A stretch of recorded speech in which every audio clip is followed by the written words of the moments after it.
විභාගේ ගත්තාම හැමෝම දන්නවා භාෂා හැකියාවට ලකුණු 100යි පැය දෙකමාරක්ම තියෙනවා එතෙන්ට. අභියෝගතාවයේ පැයක් ඇතුළත ලකුණු 100 ගන්න ඕන. ඒ නිසා අභියෝගතාවයේ ගොඩක් වැදගත් වෙනවා. පැයයි තියෙන්නේ ලකුණු 100 ගන්න. ඒත් එක්කම අභියෝගතාවයේදී අපිට සාමාන්‍ය පෙළ ගණිත දැනුමක් තියෙනවා, මූලික දැනුමක්. නමුත් සාමාන්‍ය පෙළ ගණිතේ නෙමෙයි අභියෝගතාවයේදී අහන්නේ, විවිධ බුද්ධිමය ප්‍රශ්න අහන්නේ. මේක මම ඔයාලට ඔප්පු කරලා පෙන්නන්න. කළමනාකරණ සේවා නිලධාරී තනතුරට බදවා ගැනීමේ පහුගිය විභාග ප්‍රශ්න පත්‍රයක කොටසක් ගත්තා. අඛණ්ඩව ප්‍රශ්න 22ක් තෝරාගත්තා. පහුගිය පාස් පේපර් එක කොහොමද පේපර් එක ගැට ගැහිලා හැදෙන්නේ කියලා ඔයාලගේ සාමාන්‍ය පෙළ ගණිත දැනුමත් එක්කද නැත්නම් වැඩිපුර බුද්ධි දැනුමත් එක්කද කියන එක සාමාන්‍ය පෙළ ගණිත දැනුමත් අවශ්‍යයි යම් ප්‍රමාණයකට. මොනවත් දන්නේ නැතුව මොනවත් කරන්න බෑ. හැබැයි වැඩිපුර එන්නේ බුද්ධි දැනුමත් එක්ක බුද්ධි පරීක්ෂණයක් විදියටයි එන්නේ. බලන්න එහෙමනම් බදවා ගැනීම විභාගයේ මේක ටිකක් පරණ අවුරුද්දක තිබ්බ එකක් 2002 අවුරුද්දේ තිබ්බ එකක් මේ ලිපිකාර සේවාව ඒ කාලේ තිබ්බ රජයේ ලිපිකාර සේවාව කියලා. එහෙම නැත්නම් දැන් කියන්නේ කළමනාකරණ සහකාර සේවාව කළමනාකරණ සේවා නිලධාරී තනතුර කියලා තමයි අලුතෙන් කියන්නේ. මේ තනතුරට අදාළව ඔබ ඉල්ලුම් කරන විභාගයට අදාළව තිබ්බ පහුගිය විභාග ප්‍රශ්න පත්‍රයක 71ක් මම හදපු එකක් නෙමෙයි 71ක්. රයිට් එහෙමනම් බලමු. ඔන්න බලන්න දැන් ඔයාලට සාමාන්‍ය පෙළ ගණිත දැනුම පාවිච්චි කරන්න වෙතෙන්ට අවශ්‍යද නැද්ද කියලා. ඔබට සිංහල වලට ඒකක්ද ඉස්සර නම් D එකක් ඒකක්ද මොකක්ද කියන එක අවශ්‍යද නැද්ද කියලා බලන්න. ඔන්න බලන්න 1 සිට 5 එක් ප්‍රශ්න වලට පිළිතුරු සැපයීම පිණිස පහත වගුව බලන්න. එහි මුල් තීර තුනෙහි වචන එලිසමයෙන් යුක්තයි. මුල් තීරයක් කියන්නේ මොකද්ද? පහළට තමයි තීරයක් කියන්නේ. පහළට තියෙන ඒවට කියනවා තීර කියලා. ඔන්න මූලික දැනුම අයන් ඉඳන් ගත්තොත් මේ පැත්තට තියෙන ඒවට කියනවා පේලි කියලා. පේලි කියලා. අපේ පේලියේ ළමයි පෙළක් ඉන්නේ. ළමයි පේලියේ පළවෙනි ළමයාගේ ඉඳන් දෙවෙනි ළමයා අන්තිම ළමයා දක්වා කියන පේලිය කියන්නේ මේ පැත්තට, තීරය කියන්නේ මේ පැත්තට. එහෙනම් වගුවේ වගුව බලන්න එහි මුල් තීර තුනෙහි වචන එලිසමයෙන් යුක්තයි. මුල් තීර තුන. මුල් තීර තුන කියන්නේ මෙන්න මේ පළවෙනි තුන් දෙනා එලිසමයෙන් යුක්තයි. එලිසමයෙන් යුක්තයි කියන්නේ වචනේ අවසානයේ පොඩි රටාවක් රිද්ම් එකක් තියෙනවා. එකම රිද්ම් එකක් තියෙනවා. බලන්න මල්ල වල්ල රැල්ල නිල්ල තැල්ල ඉල්ල කියනවා. සහකාරක මෙහෙකාරකාර පෞකාර කාරේනවා. කුලප්පු පරිප්පු තරප්පු සෙරෙප්පු කනප්පු උප්පු වෙනවා. මේකේ එලිසමයක් නැහැ. මේකේ ආරම්භය විතරයි අනාකූල අනා කියන එකක් ආරම්භයේ තියෙනවා. මේ තුනම එලිසමයකින් යුක්තයි. රයිට්. එහෙනම් තව ටිකක් බලමු ඉස්සරහට ගිහිල්ලා.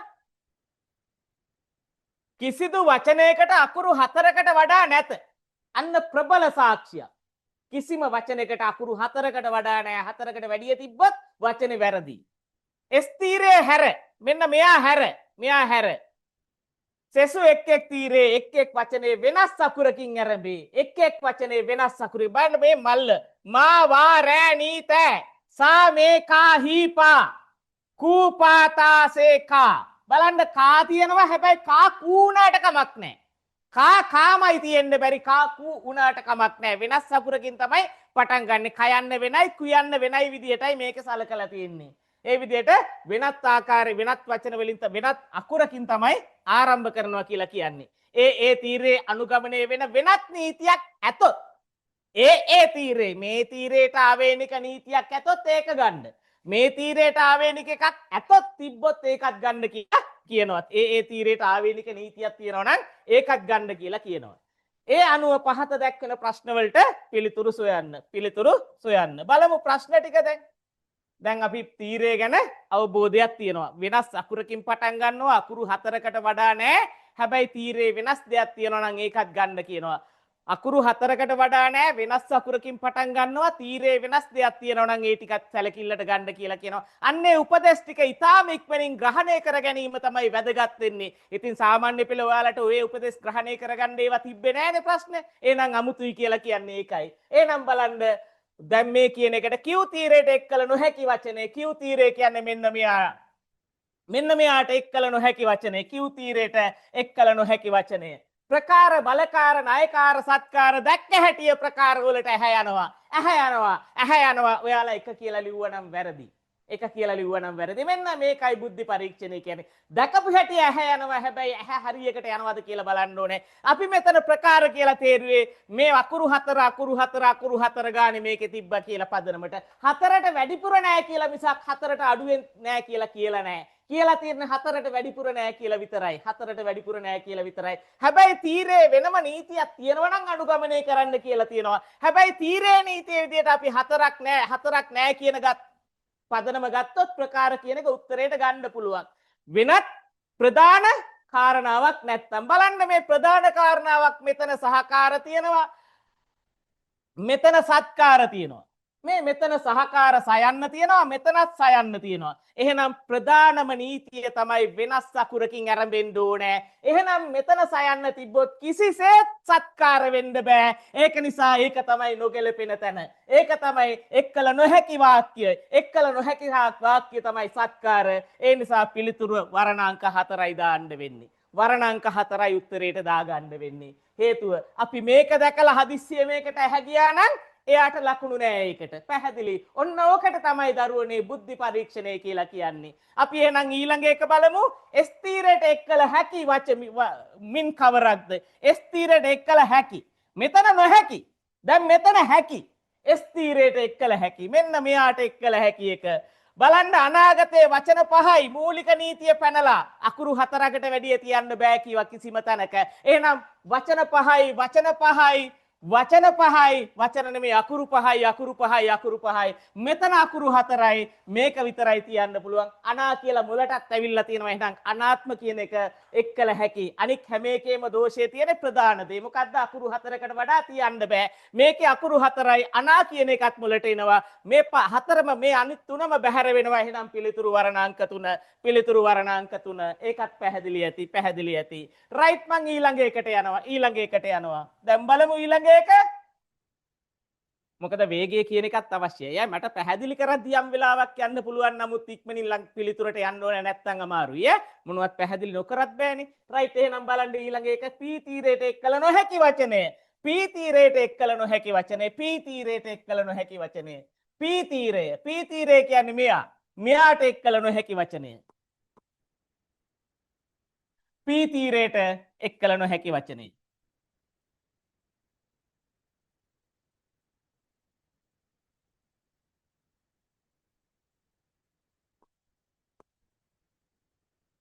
පී කියන්නේ මෙන්න මෙයා. මෙයාට එක්කල නොහැකි වචනය. බිල්ල. ඉල්ල තියෙනවා. හැම එකේම ඉල්ල තියෙනවා. ගැටලුවක් නැහැ. බිල්ල. මා වා රෑ නී තෑ බී තියන්න පුළුවන්. බිල්ල හරි එක්කල හැකි. එක්කල නොහැකි එක්කන අහන්නේ. මෙයා එක් කරන්න පුළුවන්. උත්තරේ එයා නෙමෙයි එයා එක් කරන්න පුළුවන්. මුල්ල. බලන්න මල්ල තියෙනවා. හැබැයි මල්ල කියන්නේ මුල්ල නෙමෙයි මයන්න වෙනයි මුයන්න වෙනයි. මොකද මෙතන කුලප්පු කියද්දි මෙතන කනප්පු කියලා තියෙනවා. මේ කුලප්පු කනප්පු තියන්න පුළුවන් නම් මුල්ල මල්ල තියන්න පුළුවන් වෙන්න ඕනේ. ඒ නිසා මුල්ල මල්ල තියන්න පුළුවන් වෙන නිසා මුල්ලත් හරි. හැබැයි පොඩි ප්‍රශ්නයක් වෙන කවුරුවත් නැත්තම් ඒ තීරේ එහෙම තියන්න බෑ කියලා හිතන්න පුළුවන්. වෙන කිසිම උත්තරයක් නැත්නම් විතරක් පී තීරයට විතරක් මේක අනන්‍යයි කියලා හිතන්න පුළුවන්. එහෙම හිතන්න පුළුවන්ද වෙනත් බරපතල වැරදි තියෙන වෙනත් කට්ටිය ඉන්නවද කියලා බලමු. පීල්ල. දැන් මුල්ල නිකන් අකුරු 3ක සද්දයක් ඇහෙන්නේ. පීල්ල කියද්දි ඇදෙනවා. අකුරු 4කට විතර යන සද්දයක් ඇහෙනවා. ඈත ඇදෙන සද්දයක් පීල්ල. එහෙනම් මෙයා ප්‍රශ්නයක්. මෙයා මුල්ල කියන එකට වඩා පීල්ල කියන එක නොගැලපෙනවා වැඩි. පීල්ල කියන එක නොගැලපෙනවා වැඩි. කිරිල්ල බලන්න. කිරිල්ල එකේ අකුරු 4ක් තියෙනවා. මේ වගේ අකුරු 3යි තියෙන්නේ. අන්න ඒ තීරයට විතරක් අරන්නේ නීතියක් විදියට සලකලා බලද්දී මුල්ල කියන එකට වඩා කිරිල්ල කියන එක නොගැලපෙනවා කියන පැත්තට සාධක වැඩි. මල්ල තියෙද්දි මුල්ල කියන එක ගැලපෙනවා. හැබැයි කිරිල්ල කියන එක අකුරු 4ක් නිසා ඒ තීරේ අනන්‍යතාවයේ මත බැහැර කරන්න පුළුවන් කියලා අපට උපකල්පනය කරන්න පුළුවන්. ඒක නිසා එක්කල නොහැකි වචනේ වඩාත්ම එක්කල නොහැකි වචන දෙක විදියට මේකේ වැඩිම තර්කයේ තියෙන්නේ පීල්ල සහ කිරිල්ල සී සහ ඩී. පීල්ල සහ කිරිල්ල සී සහ ඩී. එහෙනම් පිළිතුරු වර්ණාංක 3 සී සහ ඩී වර්ණාංක 3 සී සහ ඩී. ඊළඟ එක බලන්න. ඊ පේලියේ තිබිය හැක්කේ මින් කවරක්ද? බෙල්ල යවකාර මනප්පු අනාගත කැරැල්ල විකාර තරප්පු අනල් ඔන්න ඔය ආකාරයට තියෙනවා. ඊ තීරයේ තිබිය හැක්කේ මින් කවර වචනයක්ද? ඊ තීරය කියන්නේ මෙන්න මෙතන. මෙන්න මෙයාට තිබිය හැකි වචනය අහන්නේ. පෞකාර. පයන්න තියෙනවා. කනප්පු අනාව පැල්ල ඔන්න ඔය ආකාරයට තියෙනවා. එහෙමනම් මෙතන අනා කියන එකක් තියෙන්න ඕනේ. අග වචනයේට අනා කියලා තියෙන්න ඕනේ. පැල්ල වගේ වචනයක් තියෙන්න ඕනේ මේ වගේ නැති එකක්.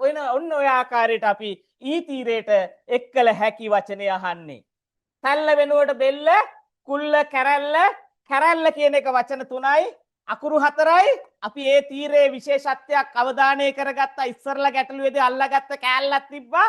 පළවෙනි තීරයේදී වචන අකුරු 3යි තියෙන්නේ. පළවෙනි තීරයට අකුරු 3යි කියලා අනාවරණය කරගත්තා. ඒ තීරයට අනන්‍ය වෙච්ච එකක් කියලා ඉස්සරලා ගැටලුවේදී. එහෙනම් මේ දෙන්න වෙන්න බෑ. මේ බලන්න මෙතන තප්පු තියෙනවා, තයන්න තියෙනවා. තරප්පු කියලා තැනක තිබ්බා. තරප්පු කියන තීරය ඇතුලේ තප්පු කියන තයන්න තියන්න බෑ. කොහොමත් ඒ නිසා මේක ගැලපෙන්නෙම නෑ. දෙක ගැලපෙන්නෙම නෑ. ඊගාවට අනා කියලා මිසක් අන් කියලා නෙමෙයි මෙතන අන්නාසි කියලා තියෙන්නේ. අතන තිබ්බේ අනාචාර වගේ අනා කියන වචන තිබ්බේ අන් කියන නිසා කොහොමත් ඒක ගැලපෙන්නේ නෑ. මේ දෙන්න ගැලපෙන්නෙම නෑ. ඒ දෙන්න ගැලපෙන්නෙම නෑ. එහෙනම් කුල්ල ප්‍රකාර තරප්පු මේ තයන්න මේ තුන්වෙනි තැනට තියෙන තයන්න මෙතනක් තියෙනවා. මෙතනත් තයන්න තියෙන නිසා ඒක ගැලපෙන්නෙත් නෑ. මෙතනත් තයන්න තියෙන නිසා ඒක ගැලපෙන්නෙත් නෑ. හැබැයි මෙතන මයන්නක් අරක තිබ්බේ නෑ. බෙල්ල කියන එක ගැලපෙනවා, යවකාර කියන එක ගැලපෙනවා. මේ මයන්නක් අතන තිබ්බේ නෑ. ඒ නිසා මයන්න අලුතෙන් ආපු නිසා ගැලපෙනවා. අනාගත කියන එක ගැලපෙනවා. බෙල්ල, යවකාර, මනප්පු, අනාගත. අංක 1 තමයි උත්තරේ. අංක 1 බෙල්ල, යවකාර, මනප්පු, අනාගත. බෙල්ල, යවකාර, මනප්පු, අනාගත. බෙල්ල, යවකාර, මනප්පු, අනාගත. ඒක ගැලපෙනවා. එහෙනම් අංක 4 හරි. අංක 4ත් එහෙනම් හොයාගත්තා. ඊළඟට අහනවා ඊළඟ ප්‍රශ්නේදී පහත දැක්වෙන කවර වචන දෙක තැම්මාරු කළ හැකිද? තැන්මාරු කළ හැකිද? තැම්මාරු කිරීම ගැන බලන්න වචන දෙකක් තැම්මාරු කරන ආකාරය මේක බලන්න වචන දෙකක් තැම්මාරු කරන්න පුළුවන් කොහොමද කියලා. එක්ක මෙයා ඇතුලේ විතරක් වෙන්න ඕනේ. එක්ක මෙයා ඇතුලේ විතරක් වෙන්න ඕනේ. එක්ක මෙයා ඇතුලේ විතරක් වෙන්න ඕනේ. එක්ක මෙයා ඇතුලේ විතරක් වෙන්න ඕනේ. එහෙම නැතුව මේ දෙකක් දෙපැත්තට ගිහිල්ලා මාරු කරන්න බෑ. මේ රැල්ල කියන එක මේකට දාන්න බෑ. මේකට බෑ. එහෙනම් වචන මාරු කරනවා නම් එක්කෙනෙක් ඇතුලේ විතරක් තියෙන්න ඕනේ. එකම තීරයක් ඇතුලේ විතරයි වචන මාරු කරන්න පුළුවන්. එකම තීරයක් ඇතුලේ විතරයි. එහෙනම් මේ තීරය ඇතුලේ විතරක් පුළුවන් නැත්නම් මේ තීරය ඇතුලේ විතරක් පුළුවන් නැත්නම් මේ තීරය ඇතුලේ විතරක් පුළුවන් නැත්නම් මේ තීරය ඇතුලේ විතරක් පුළුවන්. මේ අකුරු නෙමෙයි වැදගත්. මේ අකුරු නෙමෙයි මේ අකුරක් දෙකේම තියෙන්න ඕනේ. අවස්ථා දෙකේම එක්ක P අකුර තියෙන්න ඕනේ, එක්ක Q අකුර තියෙන්න ඕනේ, එක්ක R අකුර තියෙන්න ඕනේ, එක්ක S අකුර තියෙන්න ඕනේ. ඇයි ඒ? එක්ක P වලින්ම දෙකම තියෙන්න ඕනේ මාරු කරන්න නම්, එක්ක Q වලින්ම දෙකම තියෙන්න ඕනේ, එක්ක R වලින්ම දෙකම තියෙන්න ඕනේ, එක්ක S වලින්ම දෙකම තියෙන්න ඕනේ. දෙකම එකම ආකාරයට P Q R S කියන හතරෙන් දෙකක් වෙන්න ඕනේ. එක්ක P වලින්ම, එක්ක Q වලින්ම, එක්ක R වලින්ම, එක්ක S වලින්ම දෙකට තියෙන්න ඕනේ. ඔන්න සිද්ධාන්ත මේක තෝරාගත්ත විදිහ පැහැදිලි වෙනවා. එහෙනම් බලමු පල්ලෙහාට ගිහිල්ලා එහෙම තියනවාද කියලා. එහෙම තියනවාද බලමු. මේ PQ කලවම් වෙලා වැරදි. PQ කලවම් වෙන්න බෑ. මේ QP කලවම් වෙලා වැරදි. කලවම් වෙන්න බෑ. ඔන්න P තියෙනවා. ඒක හරි. එකම තීරේ මත තියෙන්නේ. මෙතන RS කලවම් වෙලා ඒක තියෙන්න බෑ. RS කලවම් වෙලා ඒක තියෙන්න බෑ. බලන්න DPCP තියෙනවා. එකම P තියෙන්නේ. එකම P තීරයත් එක්ක සම්බන්ධ වෙලා තියෙන්නේ. එහෙනම් වර්ණාංක 3 DPCP තමයි නිවැරදි උත්තරේ. IP කියන එක. ඔන්න මං උඩට ගිහිල්ලා මේක ඇත්තද බොරුද කියලා පෙන්නනවා. ඔන්න මතක තියාගන්න DPCP බලන්න DPCP තියනවාද කියලා. DPCP තියනවාද බලන්න. මෙන්න DP මෙන්න CP මෙන්න DP මෙන්න CP. රැල්ලයි නිල්ලයි දෙක දෙපැත්තට මාරු කරන්න පුළුවන්. රැල්ලයි නිල්ලයි දෙක දෙපැත්තට මාරු කරන්න පුළුවන්. මෙන්න D වලින් Pත් එක්ක ගන්න එක මෙන්න මෙයා. ඔන්න C වලින් Pත් එක්ක ගන්න එක මෙන්න මෙයා. එහෙනම් රැල්ලයි නිල්ලයි මාරු කරන්න පුළුවන්. එහෙනම් ඒක නිවැරදි. මෙන්න මේ ආකාරයට අපි බුද්ධි ගැටලුවක් විදියට අමුතුම බුද්ධි ගැටලුවක් අහලා නැති කරලා නැති මේ පේපර් එකේ අර වෙනත් පේපර් වල වෙනත් පාස් පේපර් වල නැති જાතියේ ගැටලුවක් ගත්ත මුලටම ඔන්න අපි උත්තර හොයාගත්ත. වැදගත්ම දේ වෙන්නේ මේකට උත්තර හොයාගන්න විනාඩි 5ක් ඇතුළත පුළුවන් වෙන්න ඕනේ. නැත්නම් ඔයාලට ප්‍රශ්න 50 පැයකට කරන්න බැරි වෙනවා. ඔන්න මම පාස් පේපර් එකකින් පටන් ගත්තේ ඒක නිසායි. රයිට්. එහෙනම් ඊළඟට යන් ඊළඟ ගැටලුව වලට යන්. පහත දැක්වෙන එක් ප්‍රශ්නයේ යම් සම්බන්ධතාවයක් දැක්වෙන වචන යුගලයකට යටින් තවත් වචන යුගල 4ක් දී ඇත. මුල් වචන යුගලයේ සම්බන්ධතාවයට හොඳින්ම ගැලපෙන සම්බන්ධතාවය දැක්වෙන වචන යුගලය තෝරන්න. ඉන්ධන ගින්දර. ඉන්ධන ගින්දර බලන්න. ඉන්ධන ගින්දර. ඉන්ධන ගින්දර බලන්න. හාවා ඉබ්බ බලන්න. නීතිඥ උසාවිය බලන්න. වැලමිට සංදිය බලන්න. තාරතාවයේ සද්දේ බලන්න. තාරතාවයේ සද්දේ බලන්න. රයිට් එහෙමනම් අපි බලමු. ප්‍රශ්නේ නැවත වතාවක් හොඳින් කියවා ගමු. මොකද ප්‍රශ්නේ අපිට විභාගයේදී කියවා ගන්න ගොඩක් වෙලාවක් ගන්න විදිහක් නැහැ. පැයක් ඇතුළත මේ පොරේට යන්න වෙනවා. ඒක නිසා අපි ආදර්ශය කරද්දී ප්‍රශ්නේ හොඳට කියවගෙන හුරු වුණාම ඒ ආభాෂය මත ඔබට විභාගයට යද්දී ප්‍රශ්නේ හොඳට කියවා ගන්න පුළුවන් වෙයි. බලන්න පහත දැක්වෙන එක් ප්‍රශ්නේ යම් සම්බන්ධතාවයක් දැක්වෙන වචන යුගලයකට යටින් තවත් වචන යුගල 4ක් දීලා තියෙනවා. මුල් වචන යුගලයේ සම්බන්ධතාවයට හොඳින්ම ගැලපෙන සම්බන්ධතාවය දැක්වෙන වචන යුගලය තෝරන්න කියලායි කියන්නේ. ඉන්ධන ගින්දර. ඔන්න ගින්දර හැදෙනවා. ගින්දරක් හැදෙන්න ඔක්සිජන් තියෙන්න ඕනේ.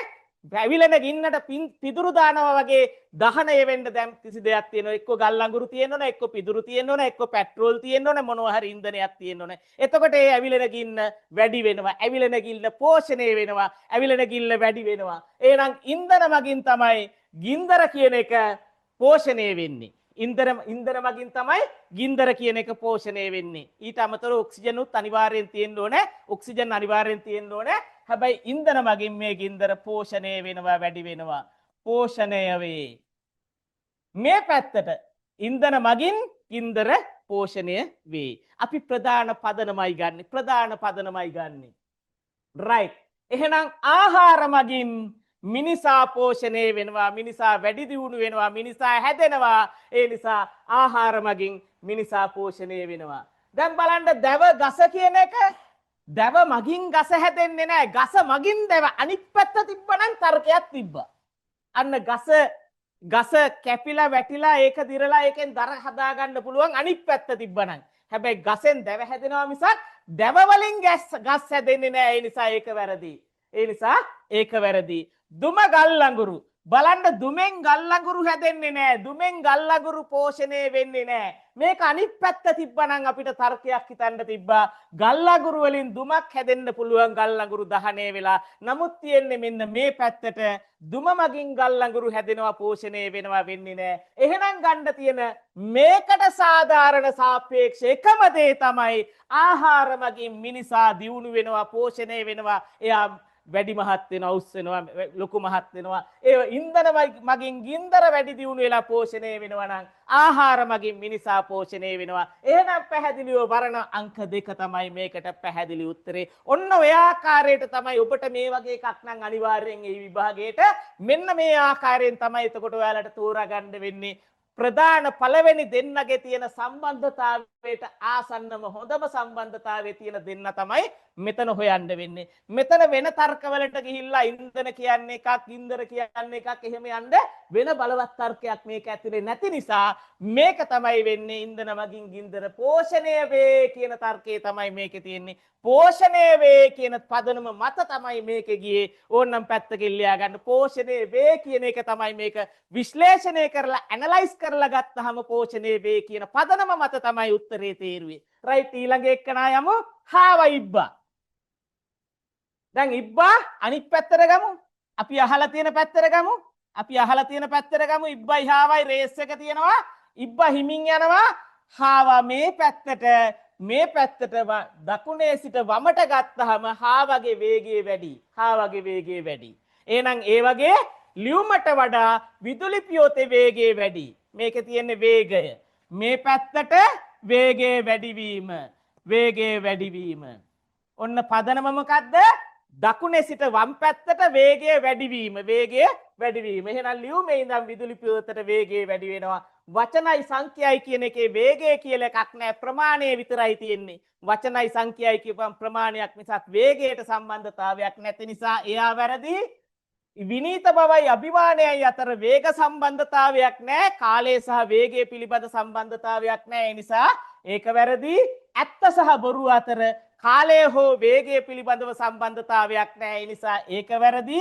එහෙනම් විදුලි පුවත ලියුම කියන එක තමයි අංක එක තමයි නිවැරදි වර්ණය වෙන්නේ නිවැරදි වර්ණය. ඔබට පුළුවන් මේක තව කන පිට හරවලා අපිට හදන්න පුළුවන්. හාවයි ඉබ්බයි දෙන්න සත්තු දෙන්නෙක් නිසා මේකේ සත්තු දෙන්නෙක් හිටියනම් ප්‍රශ්නෙට උත්තරේ වෙනස් වෙන්න තිබ්බා. මේකේ පණ තියෙන සත්තු දෙන්නෙක් මේකේ නෑ. පණ තියෙන සත්තු දෙන්නෙක් හිටියනම් විදුලි පුවත ලියුම කියන එකට වඩා සත්තු දෙන්න ගැන තෝරන්න ඉඩ තිබ්බා. නැත්තම් හාවට වඩා ඉබ්බා කුඩායි නැත්තම් හාවට වඩා ඉබ්බා ලොකුයි කියන පදනම මත ලොකු කුඩා සත්තු දෙන්නෙක් හිටියානම් විදුලි පුවත ලියුම කියන එක පැත්තකට දාලා ලොකු බව තෝරන්න තිබ්බා. නමුත් එහෙම තර්කයක් මේක ඇතුලේ නැති නිසා, එහෙම දෙයක් මේකේ පිළිතුරු හතරේ අනික් ඒ වගේ නැති නිසා අනිවාර්යෙන් තෝරගන්න සිද්ධ වෙන්නේ අපි අහලා තියෙන කතාවේ තියෙන ඉබ්බයි හාවයි රේස් එක, හාව වේගي වැඩි කියන එක. එහෙනම් ඒක තමයි අපිට ගන්න තියෙන්නේ. අපිට ගන්න තියෙන්නේ ඒකයි. අපේ තියෙන ජනවහරත් මේකට සම්බන්ධයි.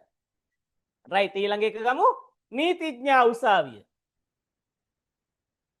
නීතිඥා එයාගේ ප්‍රධාන තැන තමයි උසාවිය. එයාගේ නීතිඥ කාර්යාලයක් තියෙන්න පුළුවන්, ගෙදරක් තියෙන්න පුළුවන්. නමුත් එයාගේ ප්‍රධාන රස්සාව කරන තැන තමයි උසාවිය. ප්‍රධාන දේ කරන තැන තමයි උසාවිය. ඒ ප්‍රධාන දේ කරන තැන. ප්‍රධාන දේ කරන තැන. උසාවිය තමයි යාගේ ප්‍රධාන දෙය කරන තැන. දැන් මගියා දුම්රිය ප්‍රශ්නාර්ථයක් ආසන්නව හරි. මගියා ප්‍රධාන දේ දුම්රිය යනවා. හැබැයි බස් එකකුත් තියෙනවා. මතක තියාගන්න. දුම්රිය මගීන් විතරක් නෙමෙයි බස් මගීනුත් ඉන්නවා. ඒක නිසා මේක ප්‍රශ්නාර්ථයක්.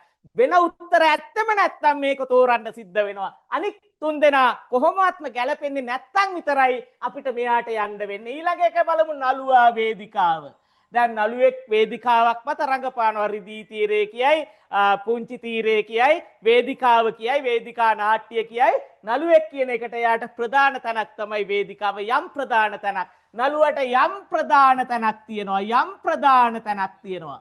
වේදිකාවට යම් ප්‍රධාන තැනක් තියෙනවා. ඊට වඩා ප්‍රධාන තැනක් තියෙන කෙනෙක් ඉන්නවා නම් ඉතුරු උත්තරවල මේක ගන්න බෑ. ඊට වැඩිය ප්‍රධාන තැනක් අනික් උත්තරවල තියෙනවද නැද්ද කියලා බලමු. තියෙනවද නැද්ද බලමු.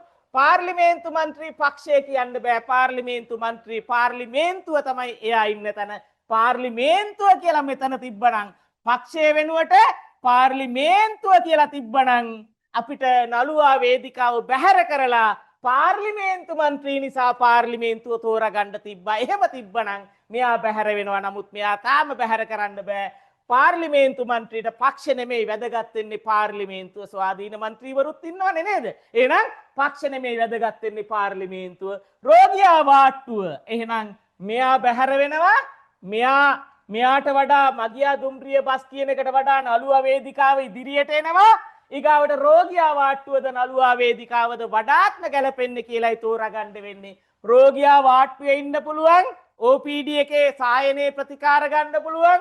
රෝගියා වාට්ටුව නැතුව සායනය කියලා ගන්නත් පුළුවන්. එහෙම නැත්නම් වාට්ටුවයි සායනයයි ඔක්කොම එකතු කරලා අපිට ගන්න තිබ්බා රෝහල කියලා ගත්තනම් හරි. රෝහල කියලා උත්තරයක් මෙතන නෑ දීලා තියෙන්නේ. රෝහලේ කෑල්ලක් විදියට වාට්ටුව විතරයි සායනය අතෑරලා දාලා වෙන තැන් අතෑරලා දාලා දීලා තියෙන්නේ වාට්ටුව විතරයි. නේවාසික රෝගියා වාට්ටුව කීවනම් හරි. නේවාසික රෝගියා වාට්ටුව කීවනම් හරි. නිකන් රෝගියා කියද්දී OPD රෝගියා වෙන්නත් පුළුවන්. ඒ නිසා නේවාසික කියලා තිබ්බනම් හරි නැත්තම් රෝහල කියලා තිබ්බනම් හරි. නිකම්ම රෝගියා වාට්ටුවකට දානවා කියන එකට වඩා නළුවා වේදිකාව කියන එක ප්‍රබල වැඩි. නළුවට ඊටාම අනන්‍යයි වේදිකාව කියන එක. වේදිකා නාට්‍යයක් වෙන්න පුළුවන්. නැත්නම් ටෙලි නාට්‍යයක් රූගත කරද්දිත් එතන යම් වේදිකාවක් තනා ගන්න පුළුවන්. ඒ වගේ වෙන්න පුළුවන් චිත්‍රපටයක් රූගත කරද්දිත් යම් වේදිකාවක් හදා ගන්න පුළුවන්. ඒ නිසා වේදිකාව කියන්නේ අර තිර එහා මෙහා කරන එක විතරයි අපේ මනසට එකපාරට නෑ. රූගත කරන තැනත් යම් වේදිකාවක් වෙන්න පුළුවන්. නළුවා රඟ දක්වන වේදිකාව වගේ එහෙමනම් නීතිඥයා රඟ දක්වන වේදිකාව උසාවිය. නළුවා රඟ දක්වන වේදිකාව වගේ නළුවට රඟ දක්වන්න තියෙන වේදිකාව වගේ නීතිඥයට රඟ දක්වන්න තියෙන වේදිකාව තමයි උසාවිය. එහෙනම් ප්‍රධාන දේ කරන තැන විදිහට අනික් උත්තරවලට සාපේක්ෂව හොඳම උත්තරේනේ ගන්න වෙන්නේ. හොඳම උත්තරේනේ සාපේක්ෂව ගන්න වෙන්නේ අංක 2. ඒ නිසා පිළිතුරු වර්ණාංක 2 පිළිතුරු වර්ණාංක 2. ඔන්න ඔය විදිහටයි මේවා විශ්ලේෂණය කරන්නේ. වඩාත් සාපේක්ෂව ගැළපෙනම දේ තමයි මේක ඇතුලේ තෝරගන්න සිද්ධ වෙන්නේ. ඊළඟ එක බලමු. වැලමිට සංදිය ඔන්න මගේ වැලමිටි දෙකක් තියෙනවා සංදි තියෙනවා වැලමිටි වලට අමතරව අපේ ධනිස්සෙස් සංදි තියෙනවා තැන් තැන් වල සංදි ගොඩක් තියෙනවා මේ සංදි වල වැලමිට කියන්නේ එකක් පමණයි එක් දෙයක් පමණයි සංදි ගොඩකින් එකක් විතරයි මල් පොකුරක මලක් විතරයි පොකුර නෙමෙයි එහෙනම් සංදිය කියන්නේ සංදි වලින් වැලමිට කියන්නේ එකක් විතරයි වැලමිට කියන්නේ එකක් විතරයි එකක් පමණයි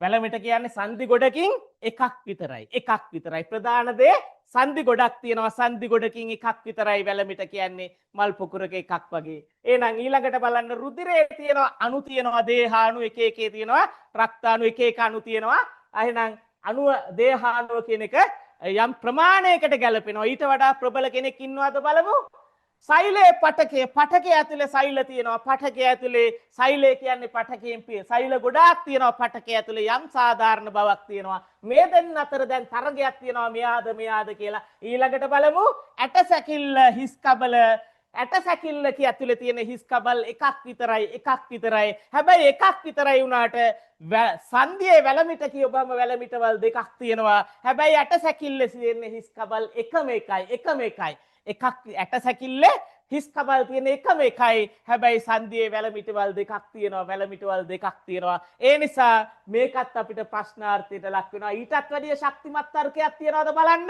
බලන්න ඉන්ද්‍රිය හෘදය අපේ ඉන්ද්‍රිය ගොඩාක් තියෙනවා අපේ ඇඟේ ඒ වගේ එකක් විතරයි හෘදේ වස්තුව කියන්නේ හෘදේ වස්තුව ආමාශය එක එක ඒවා ඉන්ද්‍රිය ගොඩක් තියෙනවා ඒ වගේ එකක් විතරයි මල් පොකුරක එකක් වගේ බලන්න වඩාත්ම ගැලපෙනවා සංදි ගොඩක් තියෙනවා සංදි ගොඩකින් වැලමිට කියන්නේ සංදියක් විතරයි ඉන්ද්‍රිය ගොඩක් තියෙනවා ඉන්ද්‍රිය ගොඩකින් හෘදේ කියන්නේ එක ඉන්ද්‍රියක් විතරයි මේ දෙන්න කපල් වෙලා යනවා නේද අනික් තුන් දෙනාට සාපේක්ෂව හරියටම හරි නෙමෙයි මේ අනික් උත්තර තුනට සාපේක්ෂව මෙයා තමයි ගන්න පුළුවන් ප්‍රබලම සාක්ෂිය සාධකය එහෙනම් ප්‍රබල කෙනා තමයි තෝරගන්නේ එහෙනම් ප්‍රබලම ගැලපීම තියෙන්නේ වර්ණාංක 4 හරිම ගැලපීම තෝරන්න බැරි වෙයි මේ වගේ සාපේක්ෂව හිතන්නයි දෙන්නේ බුද්ධි පරීක්ෂණයක් නිසා රයිට් එහෙනම් අංක 4 තමයි තියෙන්නේ ඊළඟට බලමු තාරතාවේ ශබ්දයේ තාරතාවේ කියලා අහලා ඇති ශබ්දයේ තාරතාවේ කියලා අහලා ඇති ඒ වගේ ආලෝකයේ තියෙනවා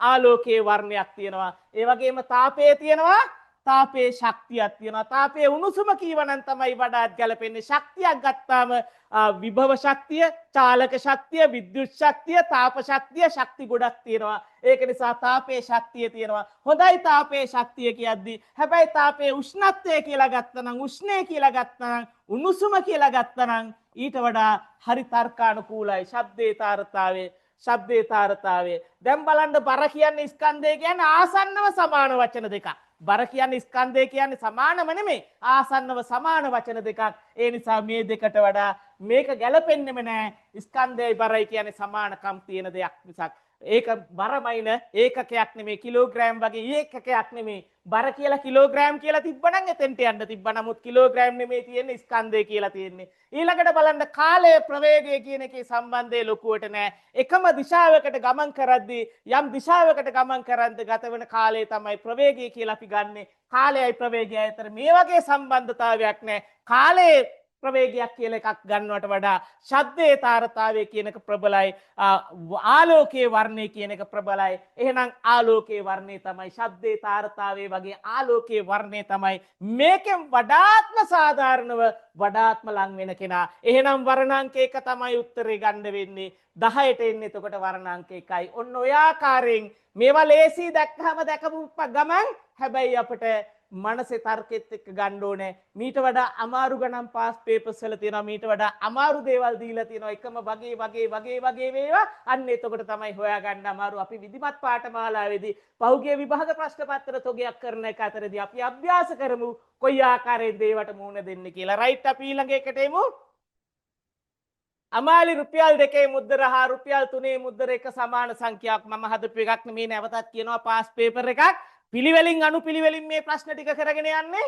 එහෙනම් අමාලි රුපියල් 2 මුද්දර හා රුපියල් 3 මුද්දර එක සමාන සංඛ්‍යාවක් බැගින් මෙන්න ප්‍රබලයි තර්කේ. ප්‍රබලම තර්කේ තමයි එක සමාන සංඛ්‍යාවක් බැගින් මිලට ගත්තාය. 2 මුද්දර 1 නම් 3 මුද්දරත් 1යි 2 මුද්දර 10 නම් 3 මුද්දරත් 10යි 2 මුද්දර 45 නම් 3 මුද්දරත් 45යි. ප්‍රමාණය 2 මුද්දර යම්කිසි ප්‍රමාණයක්ද ඊට සමානයි 3 මුද්දර ප්‍රමාණයත්. ඒකයි කියන්නේ එක සමාන සංඛ්‍යාවක් බැගින් රවුම් කරගන්න. මම රවුම් කරන තැන් ඔයාලා මගේ නිබන්ධනයේ හැමදාම print කරගන්න විධිමත් පාඨමාලාව පටන් ගත්තට පස්සේ අනිවාර්යෙන් print කරගන්න තනියෙන් උත්සාහ කරන්න.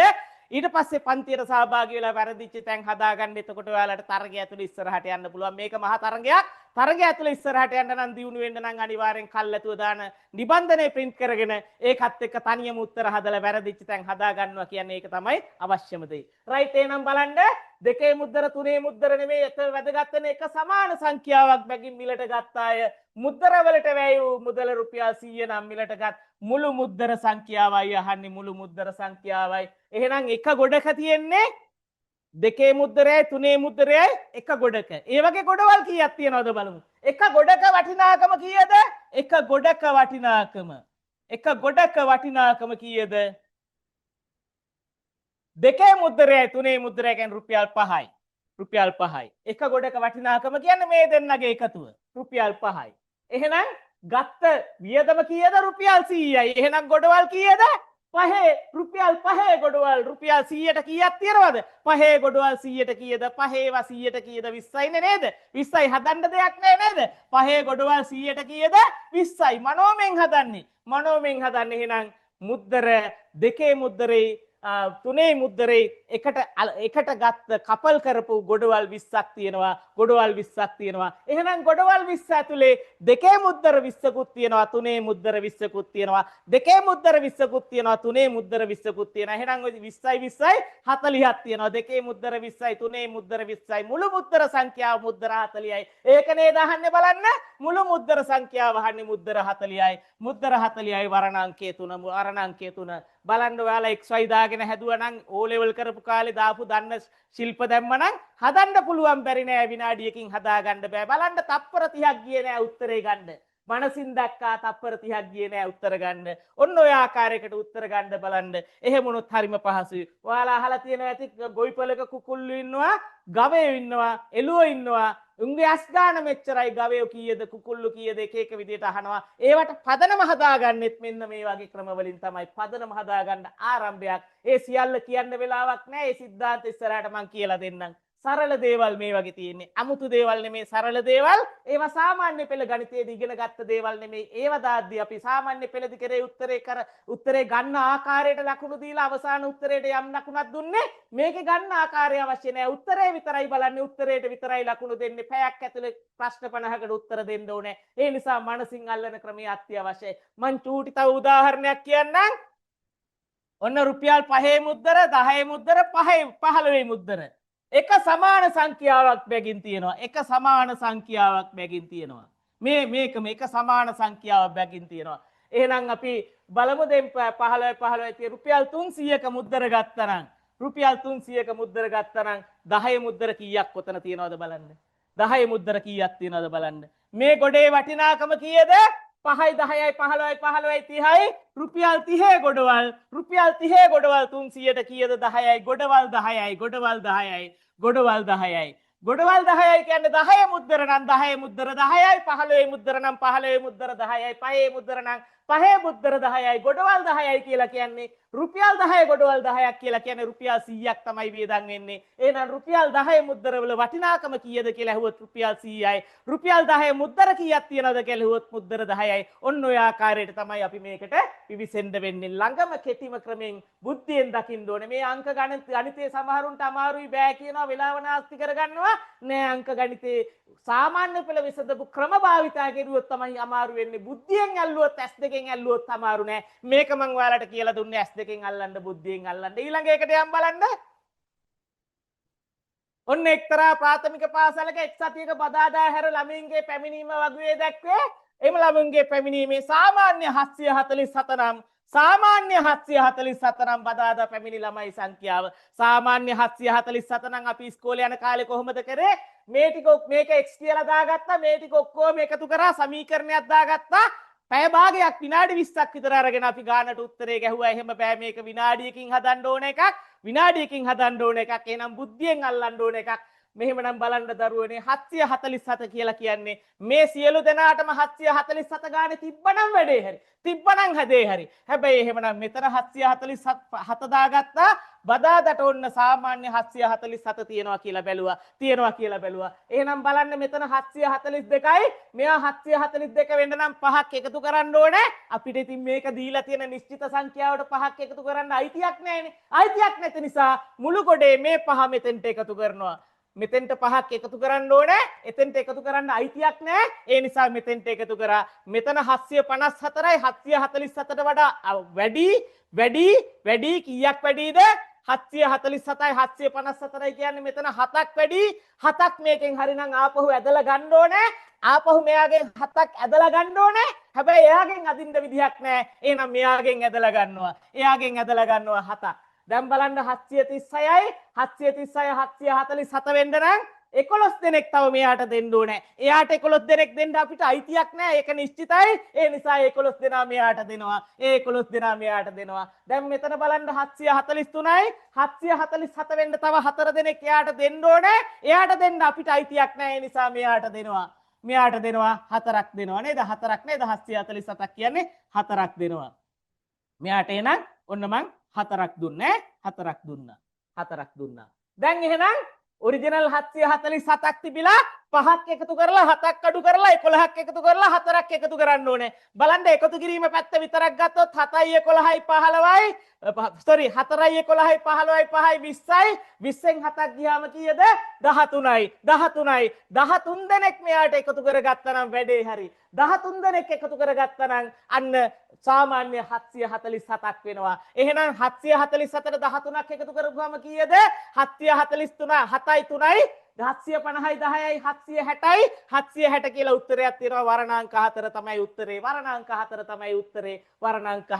උත්තරේ මම මොකද්ද කරේ මේගොල්ලෝ ඔක්කොම ගෙදර කට්ටිය කියලා හිතන්න අම්මයි තාත්තයි පුතයි දුවයි පුංචි අම්මයි කට්ටියම ඉන්නවා ගෙදර ඉතින් පුතාට දෙන්න බැරි දේ පුංචි අම්මට දෙනවා තාත්තට දෙන්න බැරි දේ පුංචි අම්මට දෙනවා දුවට දෙන්න බැරි දේ පුංචි අම්මට දෙනවා ඊළඟ වැඩිමල් අක්කට වැඩිපුර තියෙන එකෙන් ඇදලා අරගෙන පුංචි අම්මට දෙනවා. ඉතින් කාට දුන්නත් ගෙදරට නේද මේ ඔක්කොම හම්බුනේ? කාගෙන් අයින් කරත් ගෙදර අම්මගෙන් අයින් කරත් එකයි තාත්තගෙන් අයින් කරත් එකයි නේද? මේ ඔක්කොම ගෙදර සමාජිකයෝ නේද?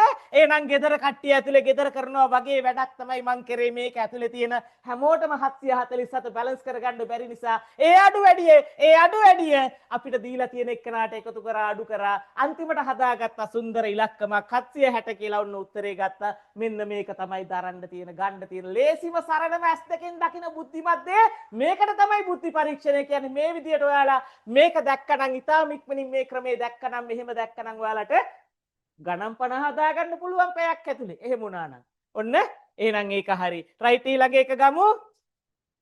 එක ගමු. ශ්‍රී ලංකාවේ එක්තරා වසරකදී නෙලාගත් පොල් ගෙඩි සංඛ්‍යාවෙන් 3න් 2ක් පොල් ත්‍රිකෝණයෙන්ද 6න් 1ක් අලුතර දිස්ත්‍රික්කයෙන්ද ලැබුණේ නම් එම වසරේ අනෙක් ප්‍රදේශයෙන් නෙලාගත් පොල් ගෙඩි සංඛ්‍යාව මිලියන 18ක් වූ විට පොල් ත්‍රිකෝණයෙන් ලැබුණු ගෙඩි සංඛ්‍යාව මිලියන කීයද? මේක 3න් 2යි මේක 6න් 3යි 6න් 1යි 6න් භාග 3න් භාග දැකපු හැටි මොකද කරන්නේ? මෙයත් 6න් කරගත්තා. එහෙනම් එයා 6න් 4යි කියන එක පැහැදිලිනේ. 3න් 2යි කියන්නේ 6න් 4යි කියන එක මොන්ටිසෝරි ළමයෙකුටත් තේරෙනවනේ. මෙයාගේ 6න් 4යි මෙයාගේ 6න් 1යි. එහෙනම් මේ මොනවද 6න් 4 කියලා කිව්වේ? පොල් ත්‍රිකෝණයෙන් 6න් 4යි. අනිත් ඒ වගේ කළුතරින් 6න් 1යි. පොල් ත්‍රිකෝණයෙන් 6න් 4යි කළුතරින් 6න් 1යි ඔක්කොම එතකොට 6න් 5ක් තියෙනවා. ඉතුරු කට්ටියට ඉතුරු වෙලා තියෙන්නේ තව එතකොට 6න් 5න් ඉතුරු ටික බැලන්ස් එක කීයද? 6න් 1යි ඉතුරු වෙලා තියෙන්නේ. බලන්න පොල් ත්‍රිකෝණයෙන් 6න් 4යි කළුතරින් 6න් 1යි කියන්නේ එතනම 6න් 5යි තව ඉතුරු 6න් 1යි ඉතුරු වෙලා තියෙන්නේ. ඒ ඉතුරු වෙච්ච 6න් 1 තමයි මේ අනෙක් ප්‍රදේශවලින් කියලා කියන්නේ. අනෙක් ප්‍රදේශවලින් මිලියන 18ක් කියන්නේ කීයක්ද? 6න් 1ක්. මිලියන 18ක් කියන්නේ කීයක්ද? 6න් 1ක්. අනික් ප්‍රදේශවලින් 6න් 1ක් තමයි. මිලියන 18ක් කියන්නේ එහෙනම් 6න් 1ක්. දැන් අහන්නේ මොකද්ද? පොල් ත්‍රිකෝණයෙන් ගත්ත සංඛ්‍යාවයි අහන්නේ. පොල් ත්‍රිකෝණයෙන් ලැබුණු ගෙඩි සංඛ්‍යාව අහන්නේ. මෙන්න මෙයාව අහන්නේ. එහෙනම් මේ 6න් 4ක් කියන්නේ කීයද කියලා අහන්නේ. 6න් එකක් කියන්නේ 18 නම් 6න් 4ක් කියන්නේ 6න් එකක් කියන්නේ 18 නම් 6න් 4ක් කියන්නේ ඒගොල්ලෝගේ 4 ගුණයක් නේද? 18 ඒවා දෙකක් 36යි 36 ඒවා දෙකක් 72යි උත්තරය ආවද බලන්න. වර්ණාංක 4 ඔන්න බලන්න. 4න් වැඩි කරන්නේ කොහොමද? ඩබල් කරා. ඒ ක්‍රමේ ගන්න නැතුව 4න් වැඩි කරන්න වෙන ක්‍රම වලට යන්න එපා. මනසින් වැඩි කරන්නේ එකතු කිරීම, අඩු කිරීම, වැඩි කිරීම, බෙදීම පවා අපි ඊටාත්ම සූක්ෂම වෙන්න ඕනේ. ඩබල් කරා කියන්නේ දෙපාරක් ඩබල් කරා කියන්නේ 4න් වැඩි වුණා. එහෙනම් මේ 18 ඒවා දෙකක් 36 ඒවා දෙකක් 72යි කියලා සටස් ගාලා ගත්තා. 9න් වැඩි කරන්නේ කොහොමද? මනෝමෙන් අකට බිඳුවක් දැම්මා. ඒ සංඛ්‍යාව එකෙන් අඩු කරා. ඒ විදිහට අපිට ක්‍රම හදා ගන්න වෙනවා. 5න් වැඩි කරන්නේ කොහොමද? මනෝමෙන් බිඳුවක් දැම්මා. සංඛ්‍යාව දෙකෙන් බෙදුවා. ඊටාම සරල දේවල්. ඒ සරල දේවල් ඊටාම වේගයෙන් කරගත්තොත් අපිට මේක පැය ඇතුලේ ගණන් 60 50 හදා ගන්න පුළුවන්. රයිට් එහෙනම් උත්තරේ අංක 4 වර්ණාංක 4 72යි. 72යි. තේරෙන්නේ නැති හැමෝටම තේරෙන්නේ නැති තේරිච්ච නැති කෙනෙක් ඉන්නවා නම් ඔන්න රෙකෝඩින් එකේ වෙනවා. රෙකෝඩින් එක බලලා නැවත තේරුම් ගන්න. රයිට් ඊළඟ එකට යන්.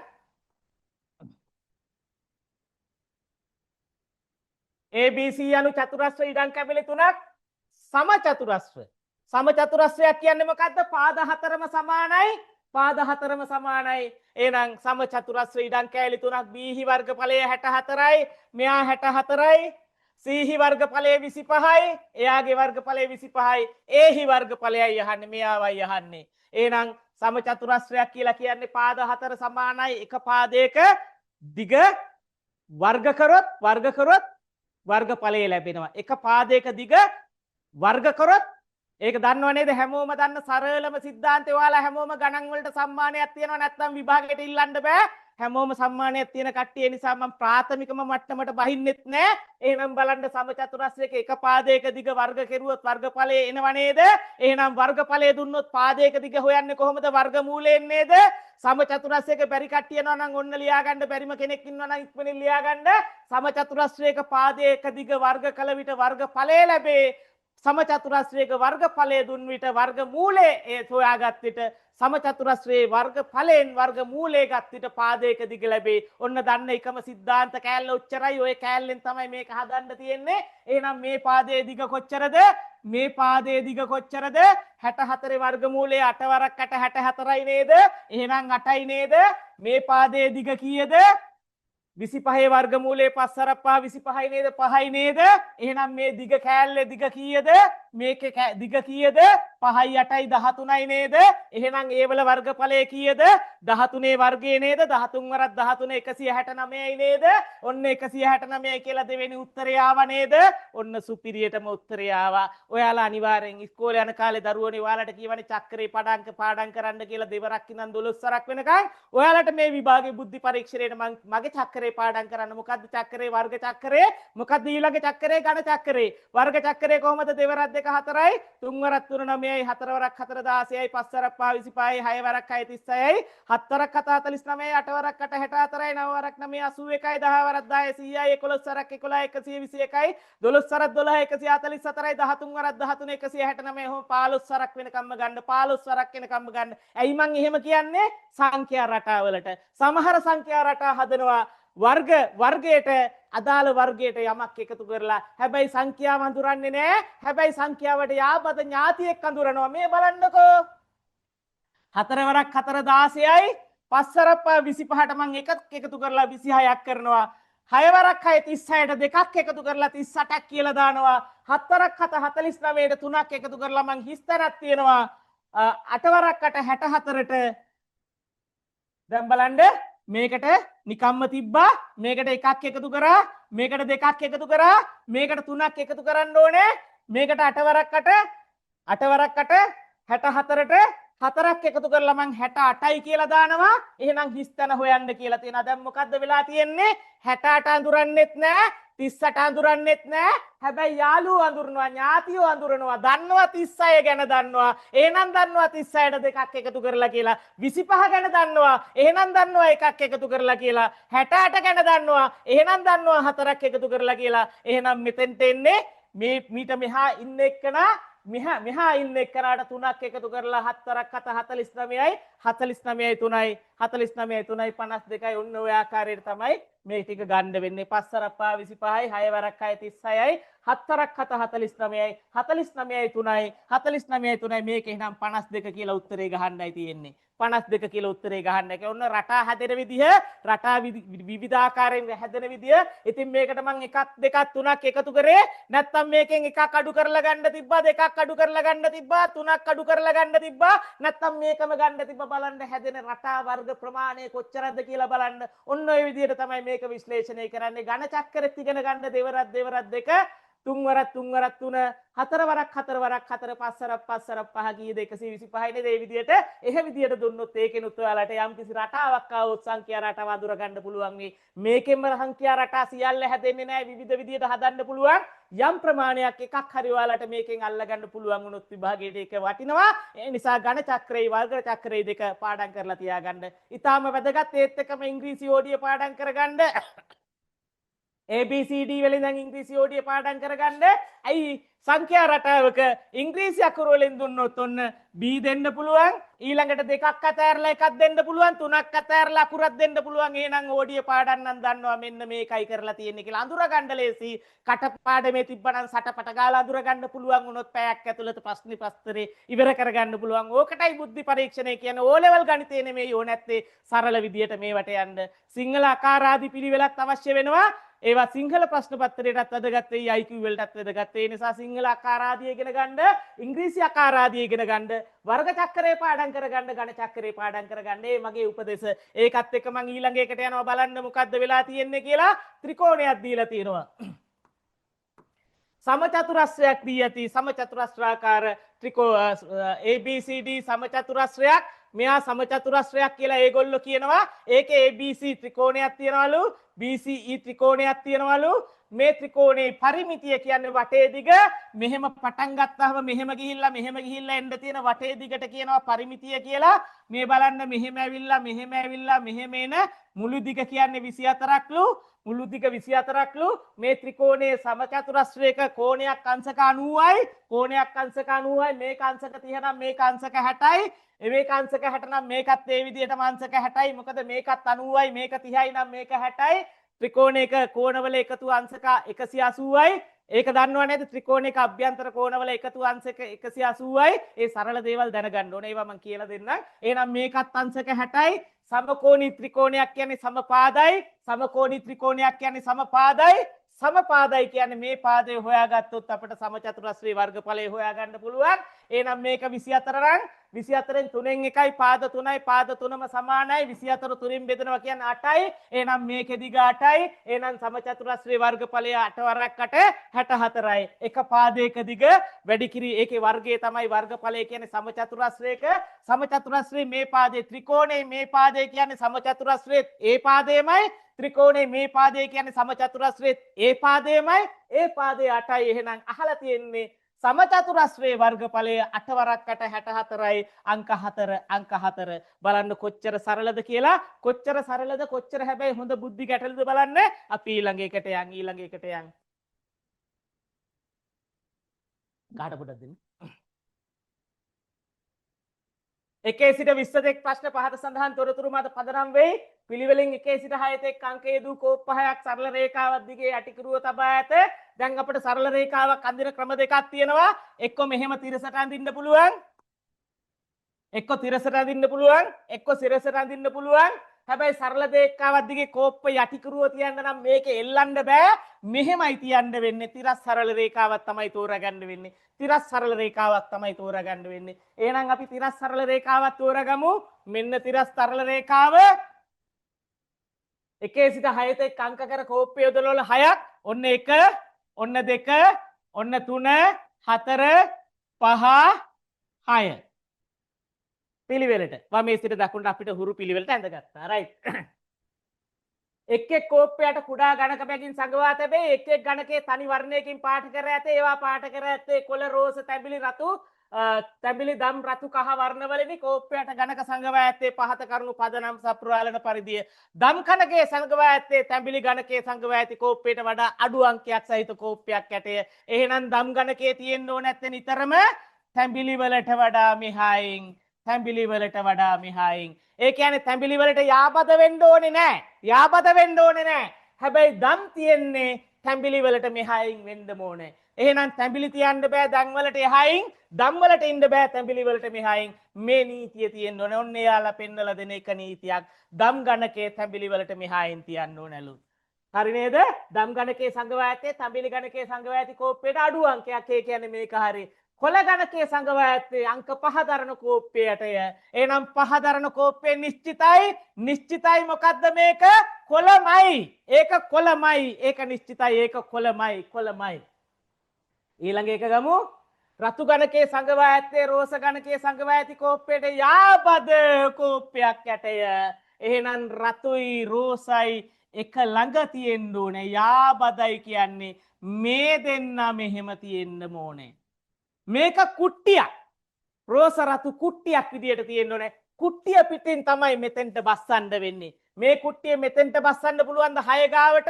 බෑ. එහෙනම් කුට්ටිය පිටින් බස්සන්න වෙන්නේ. හැබැයි මේක තියලා තියනද රතුයි රෝසයි තියෙන්නේ රතු වලට පස්සේ රෝස රෝස වලට පස්සේ රතු කියලා? එහෙම නෑ. ඒ නිසා මේ දෙන්න වෙනස් විය හැකි. එකිනෙකා වෙනස් විය හැකි. එකිනෙකා වෙනස් විය හැකි. රෝස ඉස්සරහට ඇවිල්ලා රතු පස්සට යන්න පුළුවන්. හැබැයි කුට්ටිය පිටින් එක තැන තියෙන්න ඕන. ඒක තමයි මේකේ තියෙන මේ කියලා තියෙන දත්තේ තියෙන ස්වභාවය. දත්තේ ස්වභාවය. රයිට් දැන් ඒ ටික විතරයි අපි දන්නේ. අපිට එතකොට මෙතන මේ බලන්න දම් ගණකේ තියන්න පුළුවන්ද 6න්? 6ට දම් තියන්න පුළුවන්ද? බෑ. ඇයි? තැඹිලි වලට මෙහා තියෙන්න ඕනේ. 6ට රතු තියන්න පුළුවන්ද? බෑ. කුට්ටිය පිටින් තියන්න වෙනවා. මෙතන කොළ තියෙන නිසා රතු තියන්න බෑ. 6ට රෝස තියන්න පුළුවන්ද?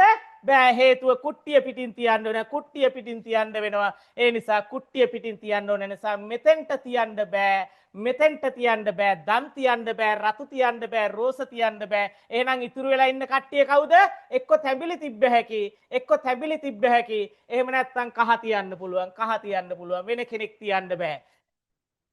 1යි 2යි 3යි 4යි 5යි 6යි. එහෙනම් 6ට තියන්න වෙන්නේ තැඹිලි හෝ කහ විතරයි. තැඹිලි හෝ කහ විතරයි. තැඹිලි හෝ කහ විතරයි තියන්න පුළුවන් වෙන්නේ. එහෙනම් ඉතුරු ටික මෙහෙමයි. ඉතුරු ටික මෙහෙමයි. ඔච්චරයි තියෙන්නේ. ඉතුරු ටික අංක පිළිවෙල හදාගන්න අපිට දීලා තියෙන දත්තමදි. දීලා තියෙන දත්තමදි නම් අංක පිළිවෙල ඉතුරු ටික හදාගන්න මොන වගේද උත්තර ගන්නෙ? දීලා තියෙන ප්‍රශ්න වලින්මයි උත්තර ගන්නෙ. දත්තමදි නම් යමකට යන්න. එතකොට ප්‍රශ්න දිගේ තමයි යන්නේ. දැන් යම් ප්‍රශ්න දිගේ එහෙනම් පිළිවෙලින් 1 සිට 6 තෙක් අංකයේ දූ කෝප්පයට ඇති ගණකවල වර්ණ විය හැක්කේ මින් කුමක්ද? පිළිවෙලින් 1 සිට 6 වෙනකම්. මොන්න දම් තියෙන්න පුළුවන්ද? බෑ. උත්තරෙන් අපි ලකුණු කරගන්නවා. දම් තියෙන්න පුළුවන්ද? බෑ. ඒක වැරදි. එහෙනම් කහ හෝ තැඹිලි තියෙන්න පුළුවන්. ඉතුරු උත්තර තුනෙන් එකක් තමයි වෙන්න ඕන නැත්තේ. ඉතුරු උත්තර තුනෙන් එකක් තමයි වෙන්න ඕන නැත්තේ. දැන් කොළ කියන්නේ පහ නේද? එහෙනම් කොළ මෙතෙන්ට එන්න පුළුවන්ද දෙකට? බෑ. එයා වැරදි. කොළ කියන්නේ පහ නේද අනිවාර්යෙන්? එහෙනම් කොළ දෙකට ආවනම් එයා වැරදි. එහෙනම් කොළ කියන්නේ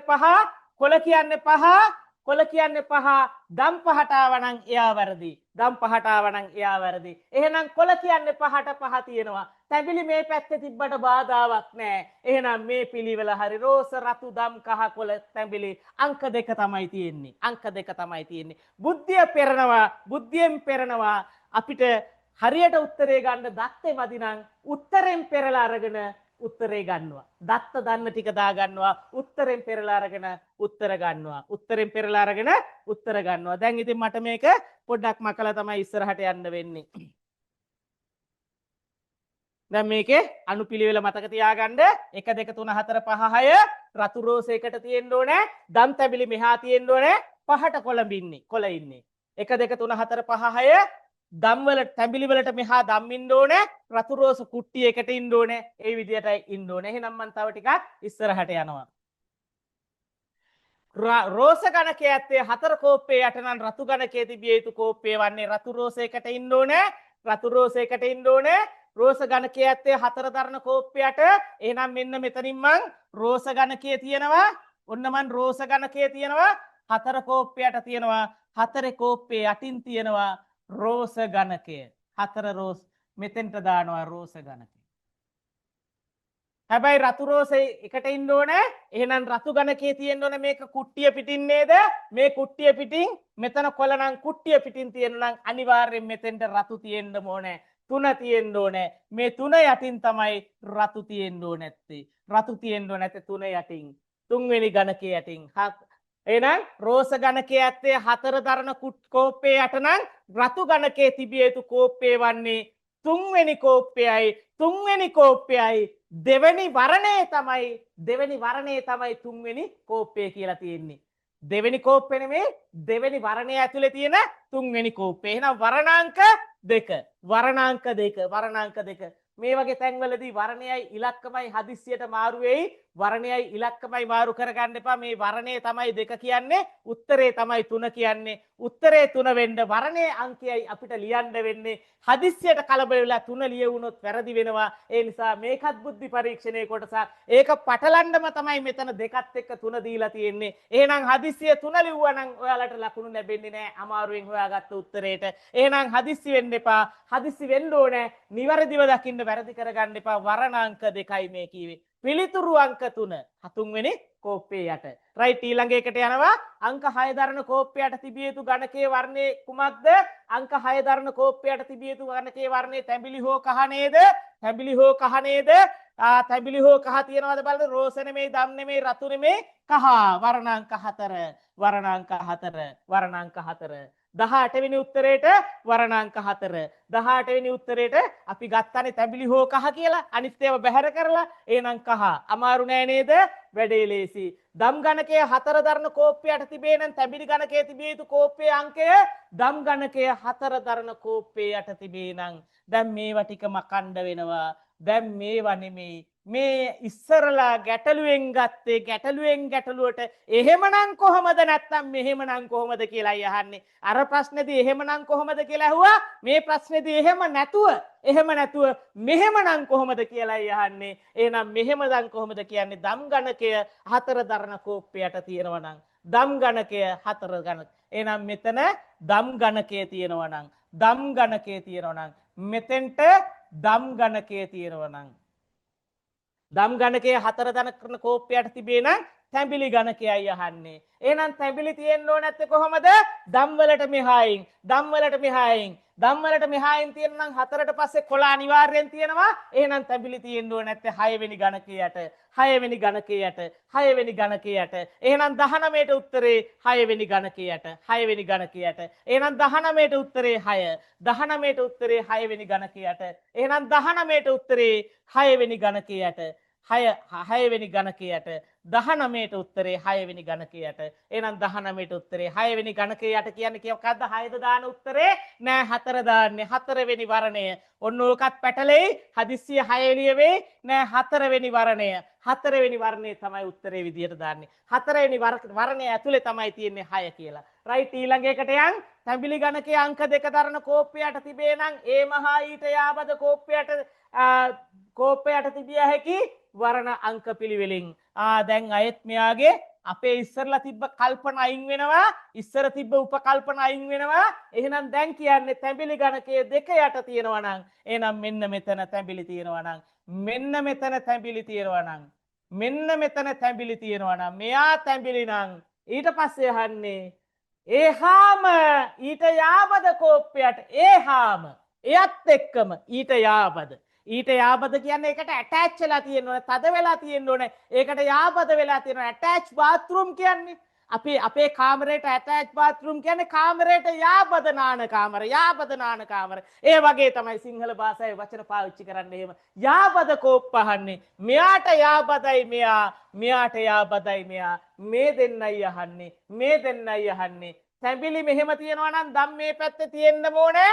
තැඹිලි එහෙම තියෙනවා නම් දම් මේ පැත්තේ තියෙන්න ඕනේ. ඊට පස්සේ මෙතෙන්ට මේ කුට්ටිය වැටෙන්න ඕනේ. මේ කුට්ටිය මෙතෙන්ට වැටෙන්න ඕනේ. මේ කුට්ටිය කියන්නේ දම් සමග රතු හෝ රෝස.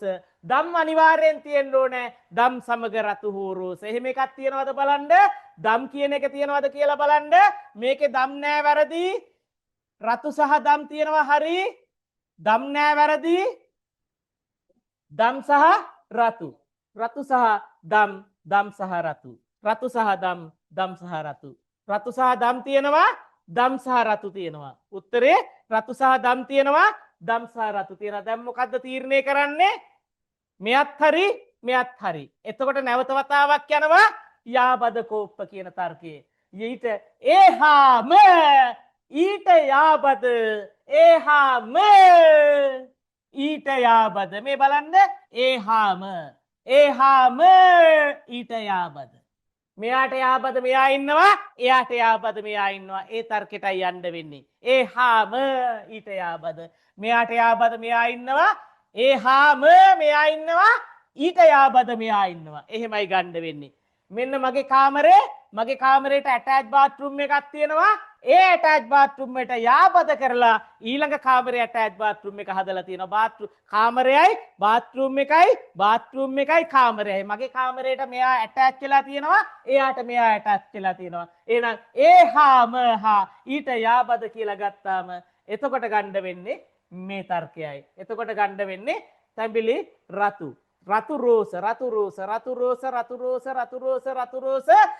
රෝස අංක 1යි ගන්න වෙන්නේ රතු රෝස අංක 1යි ගන්න වෙන්නේ ඔන්න ඔය ආකාරයෙන්යි අපි බුද්ධි ගැටලුව පෙරාගන්නේ ගියා ලේසියෙන් ගන්න ඇටච් කියලා දෙපැත්ත හිතුවා දැම්ම බැලුවා හදිස්සිය දැම්ම රතු සහ දම් කියලා හැබැයි දම් සහ රතු කියලා තවත් උත්තරයක් තිබ්බා දැන් අපිට තේරුණා අපිව අනෝලා තියෙන්නේ අන්නවන්න හදලා තියෙන්නේ ඒකත් එක්ක වැඩේ තේරුම් ගත්තා ඒ හාම ඊට කියද්දි ඊළඟ කෙනා කියන එක තේරුම් ගත්තා එහෙනම් ඒකත් එක්ක රතු රෝස කියලා ගත්තා වැඩේ ඉවර කරා රයිට් ඔන්න ඔකටයි බුද්ධි පරීක්ෂණය කියන්නේ බුද්ධිය පෙරනවා කියන්නේ රයිට් අපි ඊළඟ එකට යන් දැන් ඔයාලට ප්‍රස්තාර පිළිබඳ දැනුමක් අවශ්‍යයි කියලා ඔයාලගේ විෂය නිර්දේශය ඇතුලේ තියෙනවා ඒක තහවුරු කරන්න 2002 තිබ්බ ඇත්ත ප්‍රශ්න පත්‍රය බලන්න ප්‍රස්තාර පිළිබඳ දැනුමක් තියෙනවා ප්‍රශ්න 21 22 දැක්වෙන පදනම් පද පහත තොරතුරු මත පදනම් වේ ළමයි 25 දෙනෙක්ගෙන් නියදයක වයස සහ බර දී ඇති ප්‍රස්තාරවල තිත්තිරිදවතින් දැක්වේ මේ පැත්ත දාලා තියෙනවා බර මේ පැත්තට දාලා තියෙනවා වයස මේ පැත්තට දාලා තියෙනවා බර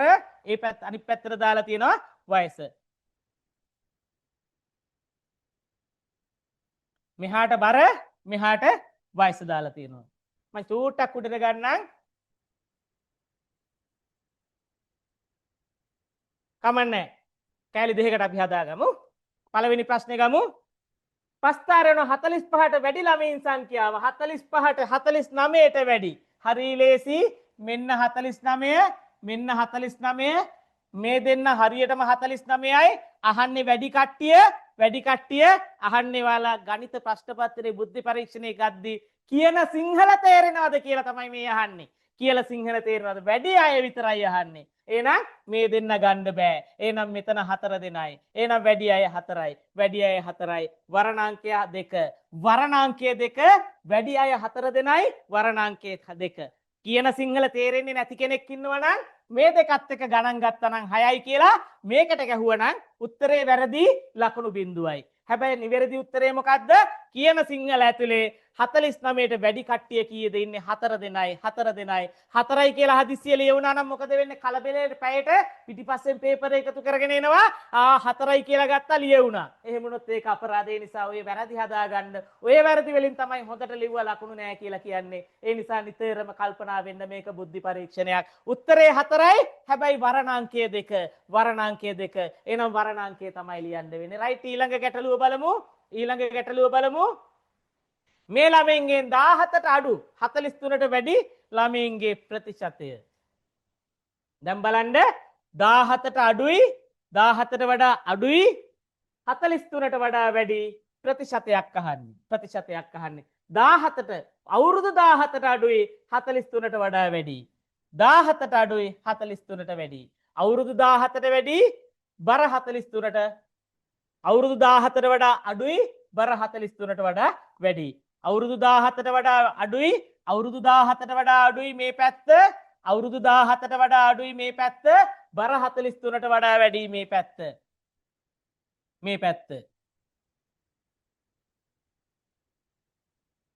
එහෙනම් 43ට වඩා වැඩි 17ට අඩුයි එහෙනම් මෙයාගේ මෙන්න මේ ටික නේද බලන්න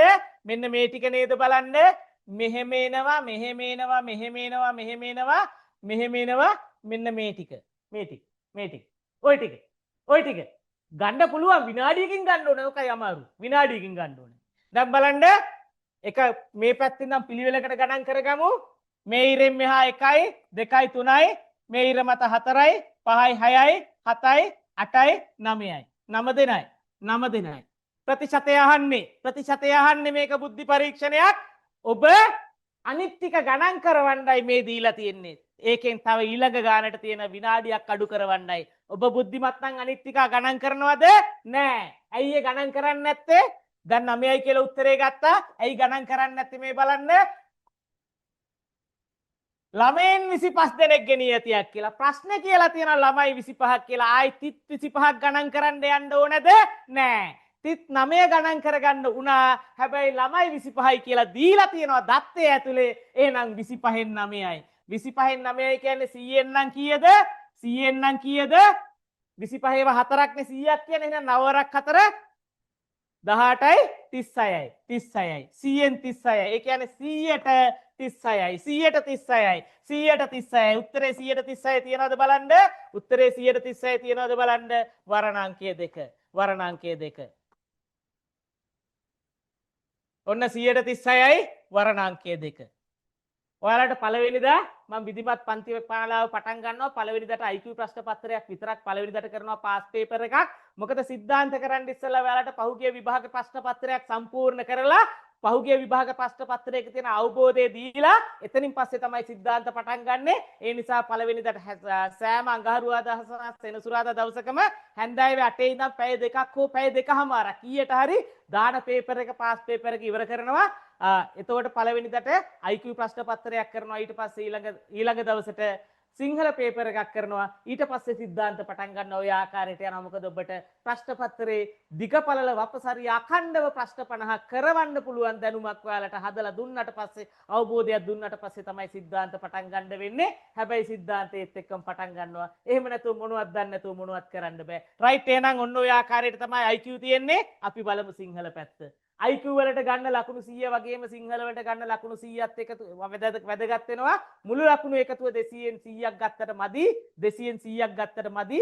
මොකද අවමේ ලකුණු 40ක් තිබ්බොත් ඒ පේපර් එක පාස් වුණත් ලකුණු 200න් 100ක් ගන්න ඕනේ. හැබැයි 100 නෙමෙයි 140ක් 150ක් වත් ඕනේ. මේක ලොකු තරඟ විභාගයක්. ලොකු තරඟයක් තියෙන්නේ.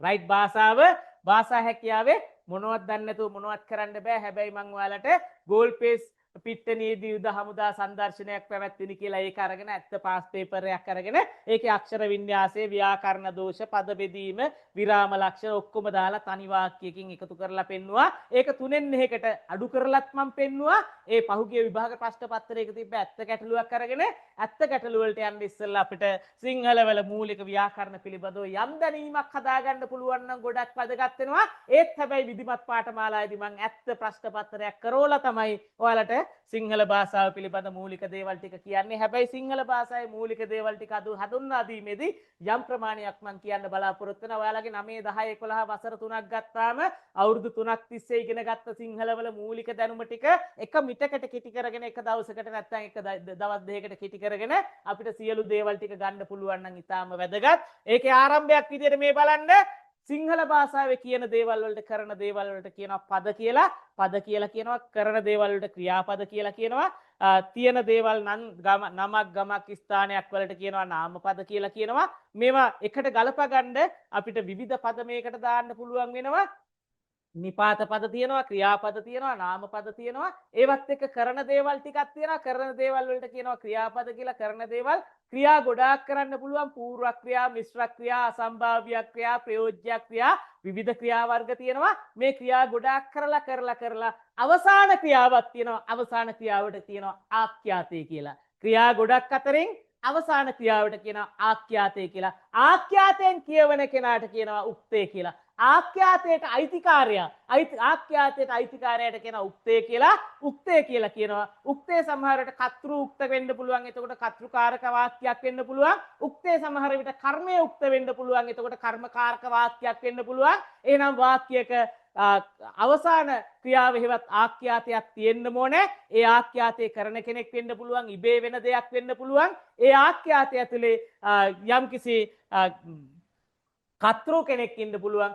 කර්මයක් තියෙන්න පුළුවන්. කර්තෘට අදාළව තමයි ආඛ්‍යාතය තියන්නේ. එහෙනම් පද ගත්තොත් නාම පදයක් කියන්නේ යම්කිසි තැනක්, ස්ථානයක්, නමක්, පුද්ගලයෙක්, ඒ වගේ දෙයක් හඳුන්වන්න තියෙන දෙයක්. ක්‍රියාපදයක් කියන්නේ යම්කිසි කරන දෙයක් හඳුන්වන්න, කරන දෙයක් වෙන දෙයක් හඳුන්වන්න තියෙන දෙයක්.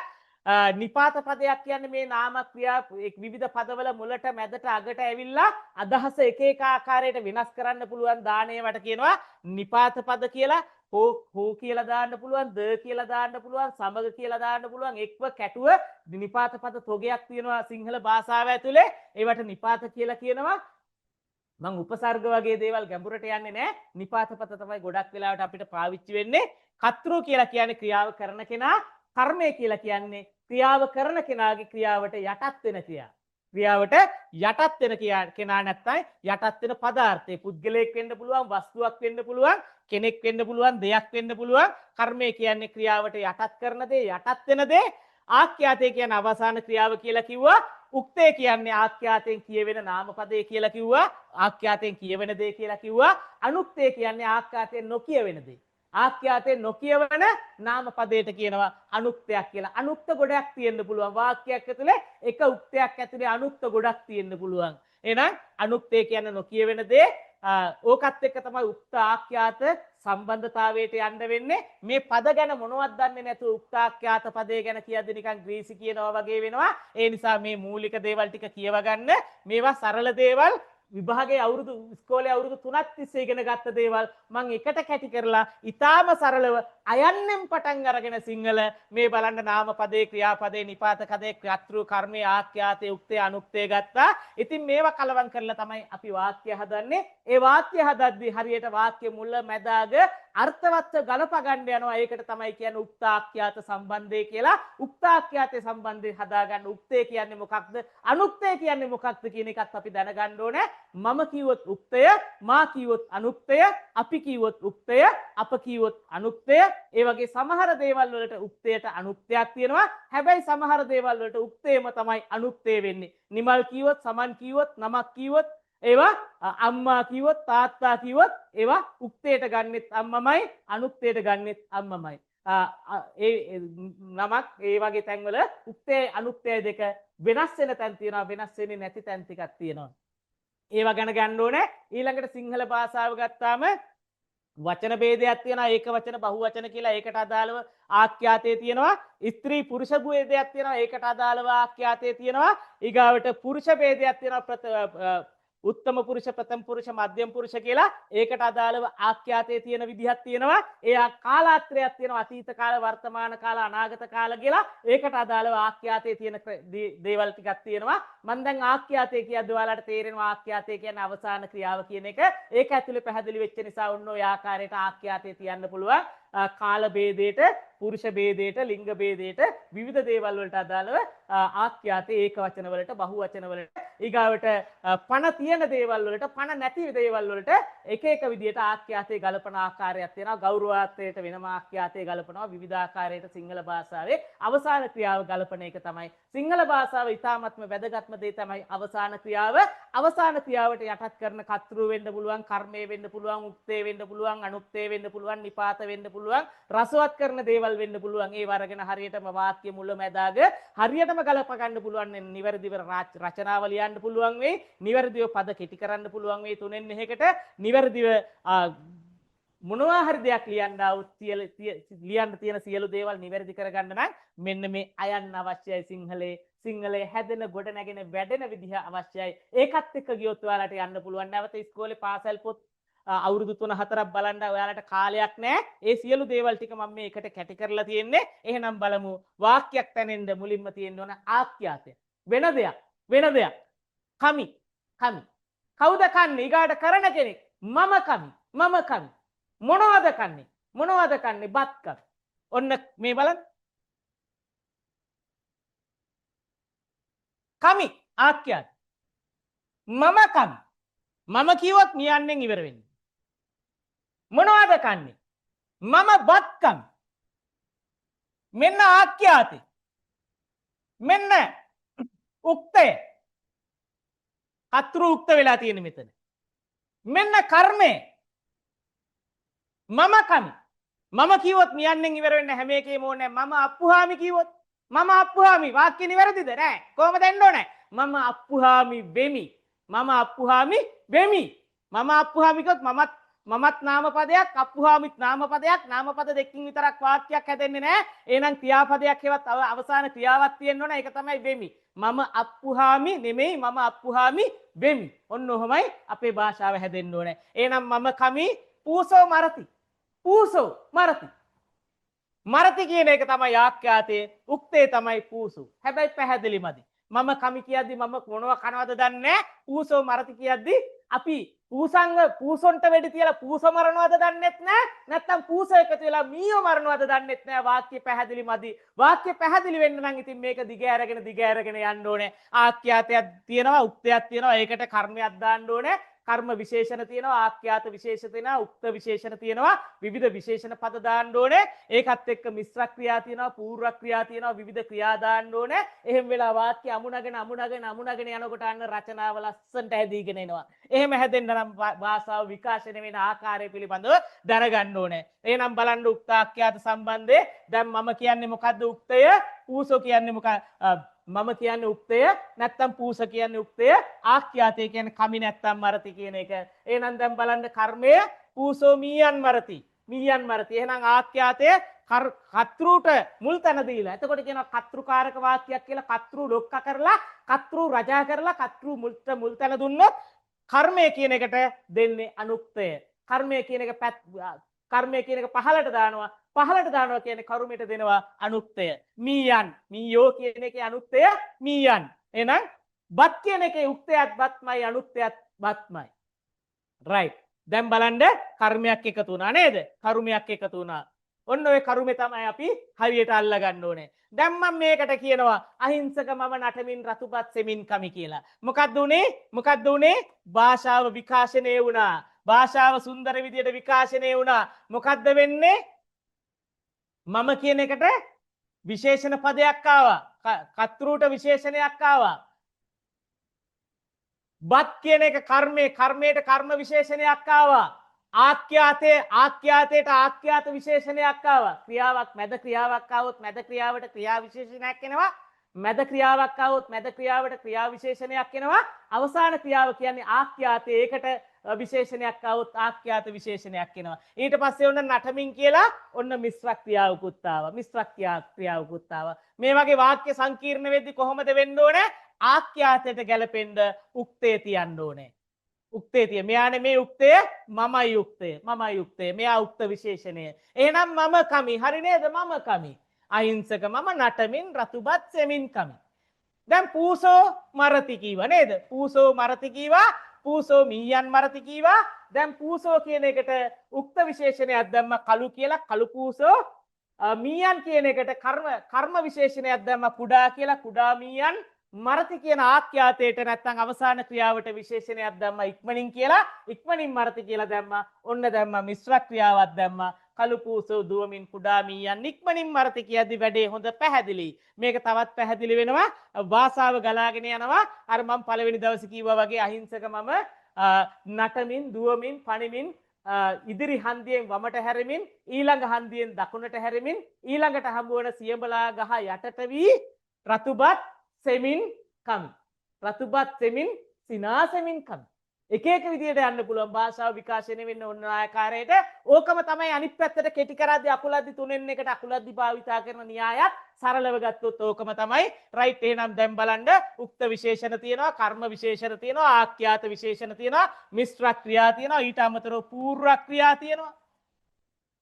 හන්දියෙන් වමට හැරි නැවත ඊළඟ හන්දියෙන් දකුණට හැරි උඩ පැන එක එක විදියට දාන්න පුළුවන් නේද? පූර්ව ක්‍රියා තියෙනවා, අසම්භාව්‍ය ක්‍රියා තියෙනවා, ප්‍රයෝජ්‍ය ක්‍රියා තියෙනවා, විවිධ ක්‍රියා තියෙනවා. ඔන්න ඕවත් එක්ක තමයි ගලාගෙන ගිහිල්ලා අපේ භාෂාව විකාශනය වෙන්නේ. ඔන්න ඔය ආකාරයට විකාශනය වෙච්ච භාෂාවේ තියෙන හසල දැනුමත් එක්ක තමයි ඔබට රචනාවට උපරිම ලකුණු ගන්න නිවැරදි විදියට රචනාව ගොඩනගා ගන්න නම් මොනවත් දන්නේ නැතුව මොනවත් කරන්න බෑ. හරියට භාෂාව කියන්න ඕනේ. පොඩි එකාගේ ලියුම වගේ වෙන්නේ නැතු වෙන්න හරියට මුල මැද අග වාක්‍ය බැලන්ස් කරලා ලස්සනට ලියන්න පුළුවන් නම් හොඳයි. අපි ගොඩාක් වෙලාවට කතෘකාරක නෙමේ කර්මකාරක වාක්‍ය තමයි රචනා වගේ ලේඛනයේදී වැඩිපුරම භාවිතා වෙන්නේ කර්මකාරක වාක්‍ය. ඒ නිසා කර්මකාරක වාක්‍ය පිළිබඳව අභ්‍යාස කිරීම ඉතාමත්ම වැදගත් වෙනවා. රයිට්. එහෙනම් දැන් බලන්න. දැන් පූසෝ මීයන් මරති. අයත් එතෙන්ට යනවා. දැන් පූස විසින් තමයි මීයෝ මැරුවේ. පූස තමයි මීයෝ මැරුවේ. පූසෝ තමයි මීයෝ මැරුවේ. පූසට කියන පූසෝ කියන එක්කනට එයාට තමයි තැන දුන්නේ. පූසට තමයි තැන දුන්නේ. පූසෝ එයා උක්තේ කරා. මරති ආඛ්‍යාතය ගත්තා. උක්තේට ගැලපෙන්න ආඛ්‍යාතය දුන්නා. හැබැයි දැන් කර්මකාරක වුණොත් මීයෝ මැරෙනවා. මීයෝ මැරති ඉබේ වෙන්නේ. ඉබේ නෙමෙයි. උන්ගේ උවමනාවට පූස ගාවට ගිහිල්ලා බලෙන් හැප්පිලා මැරෙනවා. පූස ගාවට පැනලා බලෙන් හැප්පිලා මැරෙනවා. එතකොට පූසන් විසින් මීයෝ මැරති. පූසන් විසින් මීයෝ මැරති. බලන්න පූසන් විසින් මීයෝ මැරති. ඔන්න මීයෝ මීයන් කියන කරුමේ උන්ගේ කරුමෙට උන් උක්ත වුණා. කර්මය උක්ත වුණා. මීයෝ මැරති. උන්ගේ කර්මෙට උන් උක්ත වෙන්න ගිහිල්ලා උන් මැරුණා. මීයෝ මැරති. එතකොට පූසන් විසින් පූස වැරද්දක් කරේ නෑ වගේ හරියට. මීයෝ උන්ගේ කර්මෙට කර්මය උක්ත වුණා. මීයෝ මැරති. පූසන් විසින් මීයෝ මැරති. පූසෝ හරි හොඳයි. මීයෝ තමයි වැරදිකාරය. උන් තමයි මැරුණේ. පූසෝ මීයෝ මරති. මරණු ලැබෙති මැරති එක විදිහට මේක රවුම් කරන්න පුළුවන්. නමන්න පුළුවන් සිංහල භාෂාව. රයිට් දැන් බලන්න. දැන් මේක වෙච්ච දේ බලන්න. ඉස්සල්ලා එකට වඩා මේක වෙච්ච දේ බලන්න. කතෘ අනුක්ත කරා. පූස කියන එක පූසන් කියලා ඔන්න කතෘ අනුක්ත කරා. විසින් නිපාතය එකතු කරා. ඔන්න නිපාතයක් එකතු කරගත්තා වැඩේ ගලප ගන්න. විසින් කියන නිපාතයක් එකතු කරගත්තා. ඊට පස්සේ කර්මය උක්ත කරා. මේ මීයෝ කියන එක මීයන් කියන කරුමේ මීයෝ කියලා උක්ත කරගත්තා. මරති කියන එක ඉබේ වෙනවා වගේ කරුමෙට වෙනවා වගේ මැරති කියලා. ඉබේ වෙනවා වගේ ඒගොල්ලන්ගේ කරුමෙට වෙනවා වගේ මැරති. අන්න මොකක්ද උනේ? උක්ත කර්මයට කර්මය උක්ත කරගත්තා. උක්ත කර්මයට ගැලපෙන්න ආඛ්‍යාතේ තුබ්බා. මරති නෙමෙයි මැරති. උන්ගේ කරුමෙට මැරෙනවා. මැරති මීයෝ මැරති. ඔන්න ඔය ආකාරයට තමයි උක්තාඛ්‍යාත සම්බන්ධයේ සරලම පැත්තක් දරුවනේ මම මේ කිව්වේ. මෙන්න මේ ආකාරයට සිංහල භාෂාව ගත්තාම උක්තාඛ්‍යාත සම්බන්ධ රීති ටිකක් තියෙනවා. දැන් උක්තේ කියන්නේ මොකක්ද? අනුක්තේ කියන්නේ මොකක්ද? ආඛ්‍යාතේ කියන්නේ මොකක්ද? කර්මය කියන්නේ මොකක්ද? විශේෂණ පද මොනවද? නිපාත පද මොනවද? මිශ්‍ර ක්‍රියා මොනවද? පූර්ව ක්‍රියා මොනවද? ක්‍රියා වර්ග මොනවද කියලා දන්නවා. විවිධ ක්‍රියාතෝගයක් ඇතුලේ අවසාන ක්‍රියාවට තමයි ආඛ්‍යාතේ කියලා කියනවා කීවේ. විවිධ ක්‍රියා ඇතුලේ අවසාන ක්‍රියාවට කියලා කියවා. ඒකේ සාරාංශය ගත්තට පස්සේ ඔන්න දැන් අපි දන්නවා උක්තාඛ්‍යාත සම්බන්ධයට යන්න. දැන් උක්තාඛ්‍යාත සම්බන්ධය කියන වතුරට පහින්න ඉස්සරලා අනුක්තේ මොකක්ද කියලා තව ටිකක් හැරිලා බලමු. අනුක්තේ කියන්නේ මොකක්ද කියලා මම කිව්වොත් අපි කිව්වොත් අප ගායකයෙක් නායකයෙක් පිරිමි කිව්වොත් එක් කියන ප්‍රත්‍ය අගට ඇවිල්ලා ගායකයෙක් නළුවෙක් එක් කියන ප්‍රත්‍යක් එන්නේ. ගායකයෙක් නායකයෙක් ගෑනු කාන්තාව වුණොත් අක් කියන එක් නෙමෙයි. එතකොට කාන්තාව වුණොත් අක් කියලා එන්නේ. කරසිකාවක්. දැන් බලන්න පිරිමි වුණොත් මොකද වෙන්නේ? එක් කියලා එන්නේ. එක් කියන එක තමයි එකතු වෙන්නේ. ගායකයෙක් රසිකාවක් අක් කියලා. කාන්තාවක් වුණොත් අක් කියලා. එයා අනුක්ත කරොත් පිරිමියෙක් අනුක්ත කරොත් එකු කියලා එන්නේ. එකු ගායකයෙකු නායකයෙකු මේ එකු කියලා ඉන්නේ. එකු කියලා ඉන්නේ. අනුක්ත කරොත් උක්ත කරොත් එක් කියලා එනවා. අනුක්ත කරොත් එකු කියන සද්දෙන් එන්නේ. එකු කියන සද්දෙන් එන්නේ. මං සද්දෙන් කියන වචනෙන් ගන්නම්. බර වචන දාන්න නැතුව බර වචන දාන්න නැතුව. බලන්න ගායකයෙක් කිව්වොත් එක් කියන සද්දෙන් එන්නේ. පත්‍ය කියන කැලලවත් කියන්නේ නැහැ. සරලවම කියන්නම්. ගායකයෙකු කියන සද්දෙන් තමයි ඉවර වෙන්නේ. එකු කියන පද්දේ. හැබැයි රසිකාවක ගැහණියක බැල්ලියක අක කියන සද්දෙන් ඉවර වෙන්නේ. අක කියන එකෙන් රසිකාවක අක කියන එකෙන් ගැහණු කිව්වොත් අක කියන එකෙන් තමයි ඉවර වෙන්නේ. අක කියන කෑල්ලෙන් තමයි ඉවර වෙන්නේ. සරලව කිව්වොත් අක කියලා තමයි අක කියන සද්දෙන් තමයි ඉවර වෙන්නේ. ඊටාම සරලව කිව්වොත්. හැබැයි බලන්න මේ නිමල් තාත්තා අම්මා මල්ලි නදීකා ඒගොල්ලෝ අනුක්ත වෙද්දිත් නිමල් තාත්තා අම්මා නදීකා ඔහු කියලා කිව්වොත් එහෙමමයි. ඔහු. ඔහුමයි. හැබැයි ඔව්හු කිව්වොත් ඔවුන්. ඔව්හු කිව්වොත් ඔව්හු කිව්වොත් ඔවුන්. බහුවචනේදී ගොඩක් තැන් අනුක්ත වෙනවා. ඒක වචනේදී සමහර ඒවා අනුක්ත වෙනවා, සමහර ඒවා අනුක්ත වෙන්නේ නැහැ. අනුක්ත කියන්නේ උක්තම තමයි බහුව ඒක වචනේදී. බහුවචනේට යනකොට අනුක්ත වෙනවා, පැහැදිලිව පේනවා, කැඩිලා පේනවා, කැඩිලා පේනවා. කැඩිලා පේනවා. ඔව්හු ඔවුන්. රයිට් බලන්න දැන් කාලාත්‍රය අතීතය වර්තමානයේ අනාගතය. මම වර්තමානයේ බලමි. අනාගතේ ඒත් බලමි කියන්නත් පුළුවන්. හරියටම අනාගතේ පැහැදිලි වෙන්න නම් බලන්නෙමි. බලමි කියන්නත් පුළුවන්. බලන්නෙමි. අතීතේ බැලුවෙමි. නැත්තම් බැලීමි කියන්නත් පුළුවන්. බැලීමි කියන්නත් පුළුවන්. දැන් මම අපි කිව්වොත් මුයන්නක් වෙනවා. අපි කිව්වොත් මේ මියන්න වෙනුවට මුයන්නක් වෙනවා. අපි කිව්වොත් මියන්න වෙනුවට මුයන්නක් වෙනවා. ඊටාම සරලයි. මේක උත්තම පුරුෂය. රයිට් ඊළඟට බලමු. ඇය කමලා අම්මා ප්‍රථම පුරුෂයෙන් ගත්තොත් ප්‍රථම පුරුෂයේ පුරුෂත්වය ගැන කතා කරනවා. අන්න එහෙම ගත්තොත් බලයි ඒක වචන. අනාගතේ කාන්තානම් බලන්නීය.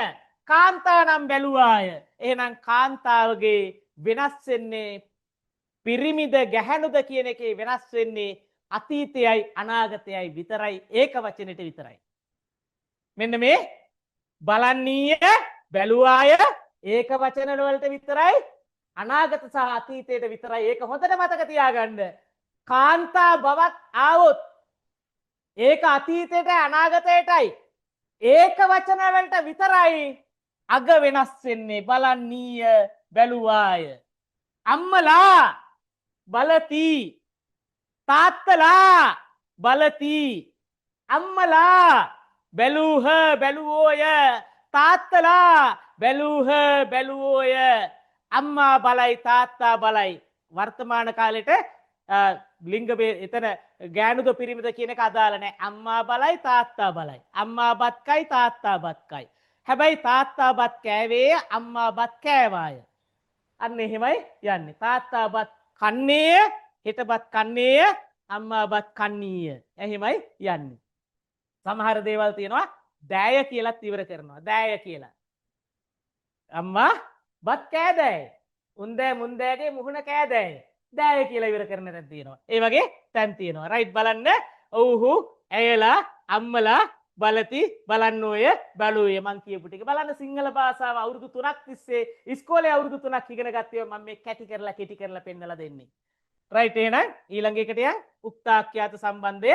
දැන් මම කිව්වොත් මම මියන්නෙන් ඉවර වෙනවා. මම යන්නෙමි මම ගියෙමි මම කමි. අපි කිව්වොත් මුයන්නෙන් ඉවර වෙන ඊටාම සරල දේවල්. මාත් එක්ක තව කෙනෙක් දාගත්තොත් මමද ඔහුද ගියේය ගියෙමු මම කියද්දි තව කෙනෙක් එකතු වුණොත් මම ඉන්න නිසා මුයන්නට යනවා. එතකොට මම ඉන්න නිසා තව කෙනෙක් එකතු වුණොත් අපි බවට පරිවර්තනය වෙනවා. ඒ පරිවර්තනය ඇතුලේ මුයන්නට යනවා. ඒවා සරල දේවල්. සරල ව්‍යාකරණ රීති ටික මම ඉස්සරහට කතා කරනවා විධිමත් පාඨමාලාවේදී සරල ව්‍යාකරණ රීති ටික. ඒක නිසා මෙහෙම මම 1 2 3 4 5 6 කියලා ව්‍යාකරණ රීති ටික නම් කරගෙන ගියොත් ඔන්න සරල ටික අතෑරලා නැත්තම් කම්මැලි හිතේ සරණේව ගැන කතා කරද්දී අපි පුඩක් 17 වෙනි රීතිය වගේ තැනකට ගියොත් සමග කැටුව එක්ව යන නිපාත පදවලට මුලින් අනුක්ත රූපයක් එනවා. ඒ කියන්නේ පාරේ කාන්තාවක සමග පිරිමියෙක් කතා කළේය. පිරිමියෙකු සමග කාන්තාවක කතා කළාය. කළේය කළාය. කළේය කළාය. බලන්න මේක හරි රසවත් සිංහලේ. මෙන්න මේ ටික. මේ බලන්න සිංහලේ මෙන්න මේවා තමයි මේ පන්තියේ ඉන්න 60%ක් දන්නේ නැහැ. 40%ක් හොඳ කට්ටිය දන්නවා. බලන්න මේ හැමෝම ඇදගෙන මේ ගමන යන්න ඕනේ. ඔයාලා සිංහල විශේෂඥ වෙන්න පුළුවන්, ගණිත විශේෂඥ වෙන්න පුළුවන්. ගණිත විශේෂඥයක් නම් IQ වලට අවශ්‍යම නැහැ. හැබැයි සිංහල පිළිබඳ මූලික දැනුමක් තියෙන්න ඕනේ ඉස්සරහට මේ ගමන යන්න. ඔයාලට සිංහල සම්මානයක් තියෙනවා. ඒ නිසා හැමෝටම මේ ගමන යන්න පුළුවන්. මෙහෙම කියලා දුන්නොත් මෙච්චර අවුරුදු 3ක දැනුම මම මෙහෙම කරලා කෙටි කරලා මෙහෙම කියලා දුන්නොත් ඔයාලට ආග්‍රහණය කරගන්න, ඔයාලට මේක දැනුම ග්‍රහණය කරගන්න පුළුවන්කමක් තියෙනවා. එහෙනම් බලන්න උක්තාක්‍ය සම්බන්ධක කැටුව එක්ක වගේ එකක් ගාවොත් එහෙම කාන්තාවක සමග කාන්තාවක එයා අනුක්ත කරා පිරිමියෙක් කතා කළේය. කාටද වෙන්නේ? ආඛ්‍යාතයට තැන දෙන්න ඕන කියලා මං සරලව මුලින්ම පටන් ගද්දි කිව්වා ආඛ්‍යාතයට තැන දෙන්නේ. කවුද කතා කරේ? පිරිමියෙක් කතා කරේ. පිරිමියෙක් කතා කළේ. පිරිමියෙක් කතා කළේ. අනිත් ඔක්කොම අනුත්ත වෙනවා. අනිත් අය අනුත්ත වෙනවා. කාන්තාවක් නෙමෙයි, වක් නෙමෙයි, කාන්තාවක කියලායි එන්නේ. වක් නෙමෙයි, කාන්තාවක. එයා අනුත්ත වෙනවා. උක්ත දෙන්නෙක් තියන්න බෑ. සමහර ඒවා තියෙනවා. සමහර ඒවා තියෙනවා උක්ත දෙකක් තියන්න පුළුවන්. දැන් මාටින් වික්‍රමසිංහයෝ කලාශූරයෝ ඌහ. එහෙම කියන්න පුළුවන්. සමහර තැන් තියෙනවා. හැබැයි ගොඩක් තැන්වලට එහෙම ඉන්නේ නැහැ. ඒවා කලාතුරකින් අවස්ථාවලට එන්නේ. ඒවා ගැනත් ඉස්සරහට කතා කරනවා. රයිට් එහෙනම් කාන්තාවක සමග පිරිමියෙක් කතා කළේය. දැන් මෙතන තියෙනවා පිරිමියෙකු සමග කවුද කතා කරේ? කාන්තාවක් කතා කළාය. කාන්තාවක් එයා උක්ත කරා. කාන්තාවක කියලා කියාපු මේ වක කියන එක කාන්තාවක් කියලා අක් කියලා මං කිව්වනේ. අක් කියලා කෑල්ලක් එකතු වෙනවා කියලා අගට. එහෙනම් කාන්තාවක් කතා කළාය. එතකොට පිරිමිය අනුක්ත වෙනවා.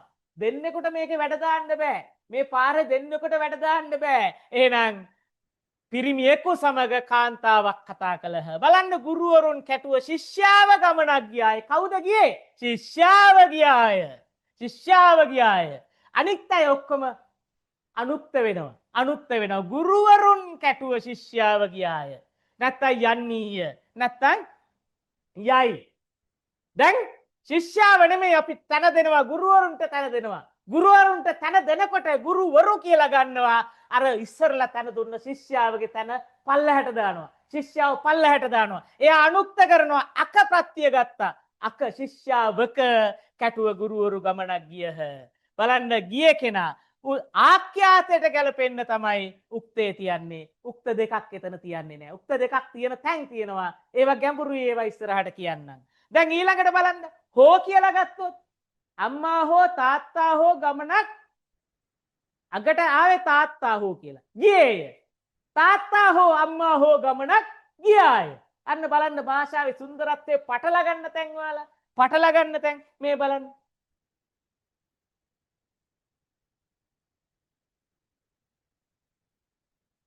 උක්ත පද කීපයක් හෝ නිපාතයෙන් බෙදෙනවා නම් අවසාන හෝ නිපාතයට අනුව තමයි උක්තයට අනුව තමයි ආඛ්‍යාතය තියෙන්නේ. උක්තාඛ්‍යාත සම්බන්ධය කියන්නේ දැන් ආඛ්‍යාතය කියන එක දන්නවා. ආඛ්‍යාතය කියන්නේ අවසාන ක්‍රියාව කියන එක ඉතාම පැහැදිලි.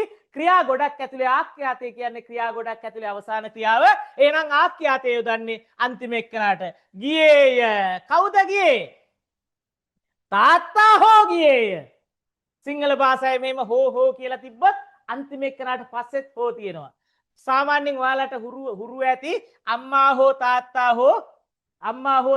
හෝ කියලා කියන්නේ නැතුව අම්මා හෝ තාත්තා ගියා කියලා. නිකන් කට වචනින් කියද්දීම ජේය යාය කියන්නේ නැතුව අම්මා හෝ තාත්තා ගියා කියලා වගේ කියන්නේ. හැබැයි අන්තිම එකටත් හෝ දාන්න ඕනේ. හෝ දාලා මැදට වචන කීපයක් මැදට නාමපද කීපයක් මැදට හෝ දානවා නම් අන්තිම නාමපදයට පස්සෙත් හෝ දාන්න ඕනේ. අන්තිම නාම පදයට පස්සෙත් හෝ දාන්න ඕනේ. ගොඩක් අය අන්තිම නාම පදයට පස්සේ හෝ දාන්නේ නැහැ. දැම්මේ නැත්තම් වැරදි. අන්තිම පදේ නාම පදයට පස්සේ හෝ දාලා නිකන් ඉන්නේ නැහැ. ඒ අන්තිම නාම පදයට පස්සේ දාපු හෝට තියෙන අයිතිකාරයට තමයි ආඛ්‍යාතේ තියන්නේ. අන්තිම හෝ දාපු එක්කනාගේ අයිතිකාරයා තමයි තාත්තා. අන්තිම හෝ එක්කනාගේ අයිතිකාරයා තමයි තාත්තා. එහෙනම් එයාට අනුව තමයි ආඛ්‍යාතේ තියන්නේ. අම්මා හෝ තාත්තා පන්සලට ගියේ යයි යන්නේ. දැන් ඔන්න අන්තිම හෝ වලට අයිතිකාරය මෙතනදී බලන්න මම රතු පාටින් පෙන්නනවා. අම්මා තමයි අයිතිකාරයා. අන්තිම හෝ වල අයිතිකාරයා අම්මා. එහෙනම් ආඛ්‍යාතේ අයිතිය තියෙන්නේ අම්මට තාත්තට නෙමෙයි. තාත්තා පහලට දානවා. තාත්තා අනුක්ත කරනවා. තාත්තා අනුක්ත කරත් තාත්තම තමයි. අම්මා අනුක්ත කරත් අම්මම තමයි. එතනයි ගැටලුව තියෙන්නේ. තාත්තා අනුක්ත කරත් අම්මා අනුක්ත කරත් අනුක්තයත් ඒකමයි. මම ඒකනේ අර උක්ත අනුක්ත පෙන්නද්දි කිව්වේ අම්මා තාත්තා නිමල් කමල් උක්තයත් නිමල් කමල්මයි අම්මා තාත්තමයි අනුක්තයත් එයාලමයි කියලා. රයිට්. එහෙනම් අන්තිම හෝ වලට අයිතිකාරයා අම්මා. එහෙනම් අම්මට ආඛ්‍යාතේ අයිතිය දෙන්න ඕනේ. අම්මා හෝ තාත්තා පන්සලට තාත්තා හෝ අම්මා පන්සලට ගියාය. යයි. මේ තාත්තත් යයි අම්මත් යයි. ඇයි වර්තමානයේදී ස්ත්‍රී ලිංගද පුරුෂ ලිංගද කියලා වර්තමාන කාලයේදී ඒක වචනවල ගැටලුවක් නැහැ. දෙකම සමානයි. වර්තමානයේදී අම්මත් යයි තාත්තයයි. ඒකත් වෙන්නේ ඒක වචනවල විතරයි. බහු වචන ගත්තොත් අතීත වර්තමාන අතීත අනාගත දෙකටත් අම්මලාත් එකයි තාත්තලාත් එකයි. තාත්තලා ගියහ අම්මලා ගියහ. තාත්තලා යන්නෝය අම්මලා යන්නෝය. එකයි ඈ. එන්නේ ඒක වචන වලට විතරයි ස්ත්‍රී පදවල මේ විදිහට ගියාය යන්නීය කියලා කියන්නේ. ඒකත් ඒක වචන පදවලට විතරයි වර්තමාන කාලේ නෙමෙයි අතීත අනාගත විතරයි. රයිට් එහෙනම් බලන්න තාත්තා හෝ අම්මා හෝ අම්මට තමයි හෝ අයිති අන්තිම හෝ අයිති අම්මට තමයි යන්නීය කියලා අනාගතයෙන් ගත්තොත් කියන්නේ. ඔන්න ඔය ආකාරයට අපේ අක්ෂර වින්‍යාසය තියෙනවා. මා විභාගයෙන් සමත් වෙති අම්මා සිතුවාය. මා විභාගයෙන් මා අනුක්තයි සමත් වෙති සංශයාර්ථේ වාර්තාකරණේ වාර්තාවක් කියන්නේ පත්තරේ වාර්තාවක් කියන්නේ මා විභාගයෙන් සමත් වෙති වෙති ඊ අම්මා සිතුවාය කති වෙන මීයන සුසු යයි අත ගෑය සැකේන අන්න ඒ වගේ වෙති කියලා කිව්වොත් වාර්තාකරණේ කිව්වොත් අන්තිමට ඉන්න කෙනා අම්මා සිතුවාය තාත්තා සිතුවේය එහෙමයි ගන්නෙ. ඒ වගේ දේවල් තියෙනවා. දැන් මං හෝ කියන එක ගැන මෙතන කතා කරා. දැන් මං හෝ කියන එක වෙනස් කරලා මම මෙහෙම කියනවා. හා කියන එක ගත්තොත් දෙක එකතු වෙනවා. අම්මා හා තාත්තා. එතකොට පොඩි වෙනසක් වෙනවා. එතනත් දෙන්න එකතු වෙලා හා කියලා එනවා නම් දෙන්න එකට එකතු වෙද්දි බහුවචන වෙනවා. ඒ දෙන්නගෙන් එක්කෙනෙක් කියන අර්ථයට හා ගත්තොත් එතකොටත් අර අගට තියෙන හාත් එක්ක තමයි වැඩේ යන්න වෙන්නේ. ඒ නිසා හා කියන එක දෙපැත්තකට අර්ථවත් වෙනවා. දෙන්න එකට එකතු වෙලා බහුවචනෙන් යන තැනුත් තියෙනවා. දෙන්නගෙන් අග හාත් එක්ක එකතු වෙලා ඒක වචනෙන් අග එක්කනත් එක්ක යන ඒවාක් තියෙනවා. එහෙම සිංහල භාෂාවේ සියුම් තැන් තියෙනවා. ඒවත් අපි දැනගන්න ඕනේ. ඒගාවට මම මේක හෝ කියන්නේ නැතුව මේ දෙන්නම එකතු වෙලා අම්මාද තාත්තාද පන්සලට එහෙමනොත් ගියහ නැත්තම් යති ගියෝය යන්නෝය මේ අයන්න ඈඩ් කරනවා මේ අයන්න ඈඩ් කරනවා ගියෝය යන්නෝය ගියයි මේ හැම එකෙම ක්‍රියාපදයක අවසානයේ යයන්න ඈඩ් කරනවා. ක්‍රියාපදයක අවසානයේ යයන්න ඈඩ් කරනවා. මම පුළුවන් තරම් ඔයාලට උපරිම සාධාරණේ කරන්න උත්සාහ කරනවා. මගේ හැම ටියුට් එක්කම පද බෙදීම නිවැරදිව දාන්න උපරිම උත්සාහ කරනවා. හැබැයි මගේ ඇස් දෙකෙන් දකින්න නැති printing mistake එකක් ආවොත් මට කරන්න දෙයක් නැති වෙයි. මං ඇස් දෙකෙන් බලලා හදන ඒවා හැම එකේම පද බෙදීමේ ඉඳන් ව්‍යාකරණේ ඉඳන් හැමදේම මං කමාවේ තිතේ ඉඳන් නිවැරදිව දාන්න උපරිම උත්සාහ කරනවා. වැඩ වැඩිකමත් එක්ක printing error එකක් දැක්කේ නැත්නම් විතරක් වෙනස් වෙයි. රයිට් එහෙනම් බලන්න. මොකද අපි ගත්තොත් යම් කිසි කෙනෙක්ගේ පොතක් පතක් එහෙම ඒ වගේ පද බෙදීම එහෙම ආදර්ශයට ගන්න පුළුවන්. අපේ JB මහාචාර්යතුමා වගේ කට්ටියගේ එහෙම පොත් බලන්න. අපේ සිංහල භාෂාවේ 8 වසරේ ඉඳන් 11 වසර වෙනකම් පෙළ පොත් ටික බලන්න. ඒ වගේ තියෙන පද බෙදීම බලන්න. ඒ වගේ තියෙන අකුරු ඈඩ් කරලා තියෙන තැන් බලන්න. ඒ වගේන් ගන්න පුළුවන් ආදර්ශ. නැතුව පත්තර වලින් ගන්න එපා. කාගේ හරි පොත්පත් වලින් ගන්න එපා. කාගේ හරි පොත්පත් වල අඩුපාඩු තොග පිටින් තියෙනවා. ඒ නිසා මහාචාර්ය JB දිසානායක මහත්තයා එහෙම නැත්නම් සිංහල භාෂාවේ ඉස්කෝල පාසල් පොතක අඩුපාඩුවක් තිබ්බොත් එයාට ඊළඟ දවසේ කර්තෘ මණ්ඩලයට එන්න වෙන්නේ නැහැ. ඒ නිසා 10 පාරක් විතර ගොඩාක් කට්ටිය බලලා දාන නිසා වඩා සාධාරණයි සිංහල පොත් බලන එක, පෙළ පොත් බලන එක. රයිට් එහෙනම් බලන්න ඔය ආකාරයට සිංහල භාෂාවේ අම්මාද තාත්තාද කියලා කිව්වොත් හෝ කියන්නේ නැතුව ද කියලා ගත්තොත් එහෙම ද නිපාතේ දැම්මොත් එහෙම දෙන්න එකතු වෙලා බහුවචනෙට යනවා. දෙන්න එකතු වෙලා බහුවචනෙට යනවා. එහෙම නැත්නම් ද දාන්න ද දැම්මොත් ඈඩ් කරනවා. පදයක ද නිපාතය ඈඩ් කරනවා. හැබැයි අල්තා යන්න දැම්මොත් ලං කරනවා. ඒත් අල්තා යන්න දැම්මොත් බලන්න අම්මාද කියන්නේ නැතුව අම්මාත් තාත්තාත් අම්මාත් ලං කරනවා. ඒත් ගියහ යති ගියෝය එත් දැම්මත් එකට ලං වෙනවා. එන්න ආකාරයට අපේ සිංහල භාෂාවේ තියෙනවා නේද? ඔබද මමද ඇයද මුළු තුනකට වෙලා සිටියෙමු. ඔබත් මමත් ඇයත් මුළු තුනකට වෙලා සිටියෙමු. ඇයි මම ඉන්නවා. මම ඉන්නේදී මාත් එක්ක තව කෙනෙක් එකතු වුණොත් ඒක යනවා බහුවචනයට යනවා. අපි වෙලම අපි බවට පරිවර්තනය වෙනවා. එතකොට යනවා.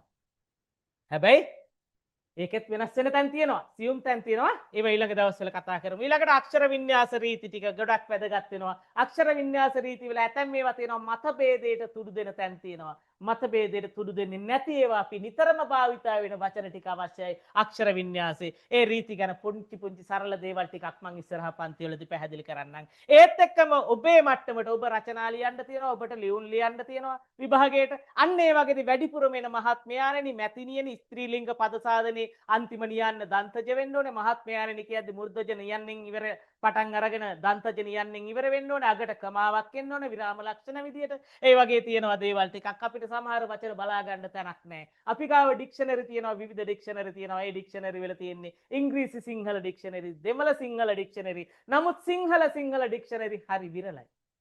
හරිස්චන්ද්‍ර මහත්තයාගේ එහෙම සිංහල ඩික්ෂනරියක් තියෙනවා. මෙච්චර විතර පොත් දෙකක්. ඔය ඔච්චර විතර පොත් දෙකක් මේ මාස 3ක් මේ මාස 2ක් 3ක් ඇතුලේ පාඩම් කරන්න කාලයක් නැහැ. ඒක නිසා විශේෂයෙන් මේ තරග විභාග වලට ලියන ඔබ වෙනුවෙන්ම සකස් කරපු මා විසින්ම සකස් කරපු අකාරාදී පිළිවෙලට සිංහලේ නිවැරදි වචන ටික ඔයාලට රචනා වලට ලියුම් වලට නිතරම භාවිතා වන අකාරාදී පිළිවෙලේ නිවැරදි වචන ටිකක් දාපු මගේ ඩික්ෂනරියක් තියෙනවා. මම ඒක එක පිටුවක් පෙන්නන්න.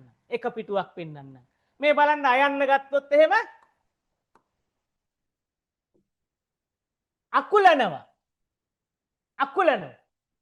ඇකුළු අපි කොහොමද ලියන්නේ කියලා අග්ගලාව ගැන බලා ගන්න ඕනොත් මෙන්න අග්ගලා කියලා ලියන විදිය. ඔන්න ඔය විදිය. ඔන්න විදියට අපිට යමක් අපිට හරියටම දැනගන්න පුළුවන්. අක්ෂි කියලා ලියන්න. බලන්න ඔය වගේ යම් කිසි වචනයක් අයන්නෙන් අවශ්‍ය වුණොත් මම මේ දාලා තියෙන එක අයන්නෙන් ටිකයි තියෙන්නේ. අපි කියමුකෝ ගයන්නෙන් මොනවා හරි ගාම්භීර කියලා තියෙනවා නම් ගාම්භීර කොහොමද ලියන්නේ කියලා කෙලින්ම ඔයාලට මේකේ ඔක්කොම බලන්න වෙන්නේ. අකාරාදී පිළිවෙලට මම ලියලා තියෙන පිළිවෙලට කාගජයට දෙන තදන පබම යරලව සාලා අංගක් පිළිවෙලට ලියලා තියෙන්නේ. ඒ පිළිවෙලට ඔයාලට බයන්නෙන් වචනයක් ආවා නම් ඒ බයන්නෙන් වචනේ ඔයාලට බයන්නට ගිහිල්ලා බලන්න පුළුවන්. ගන්ටාරේ කිව්වොත් ගයන්නට ගිහිල්ලා බලන්න පුළුවන්. ගයන්න ගාවට ඊළඟට අයත් කාගජයට දෙන පිළිවෙලට ගිහිල්ලා තියෙන විදිහට ඔයාලට අදාළ වචන විතරක් බලා ගන්න පුළුවන්. නිවැරදිම වචන ටික තියෙන ඩික්ෂනරියක් මම දාලා තියෙනවා. බලන්න අඥාන කියලා ලියන විදිය. අඥාන කියලා අනු වෙන කියන එක. ඔන්න ඔය විදිහට ඥාන කියලා වර්ග දෙකක් තියෙනවා සිංහල භාෂාව ගත්තොත් එහෙම.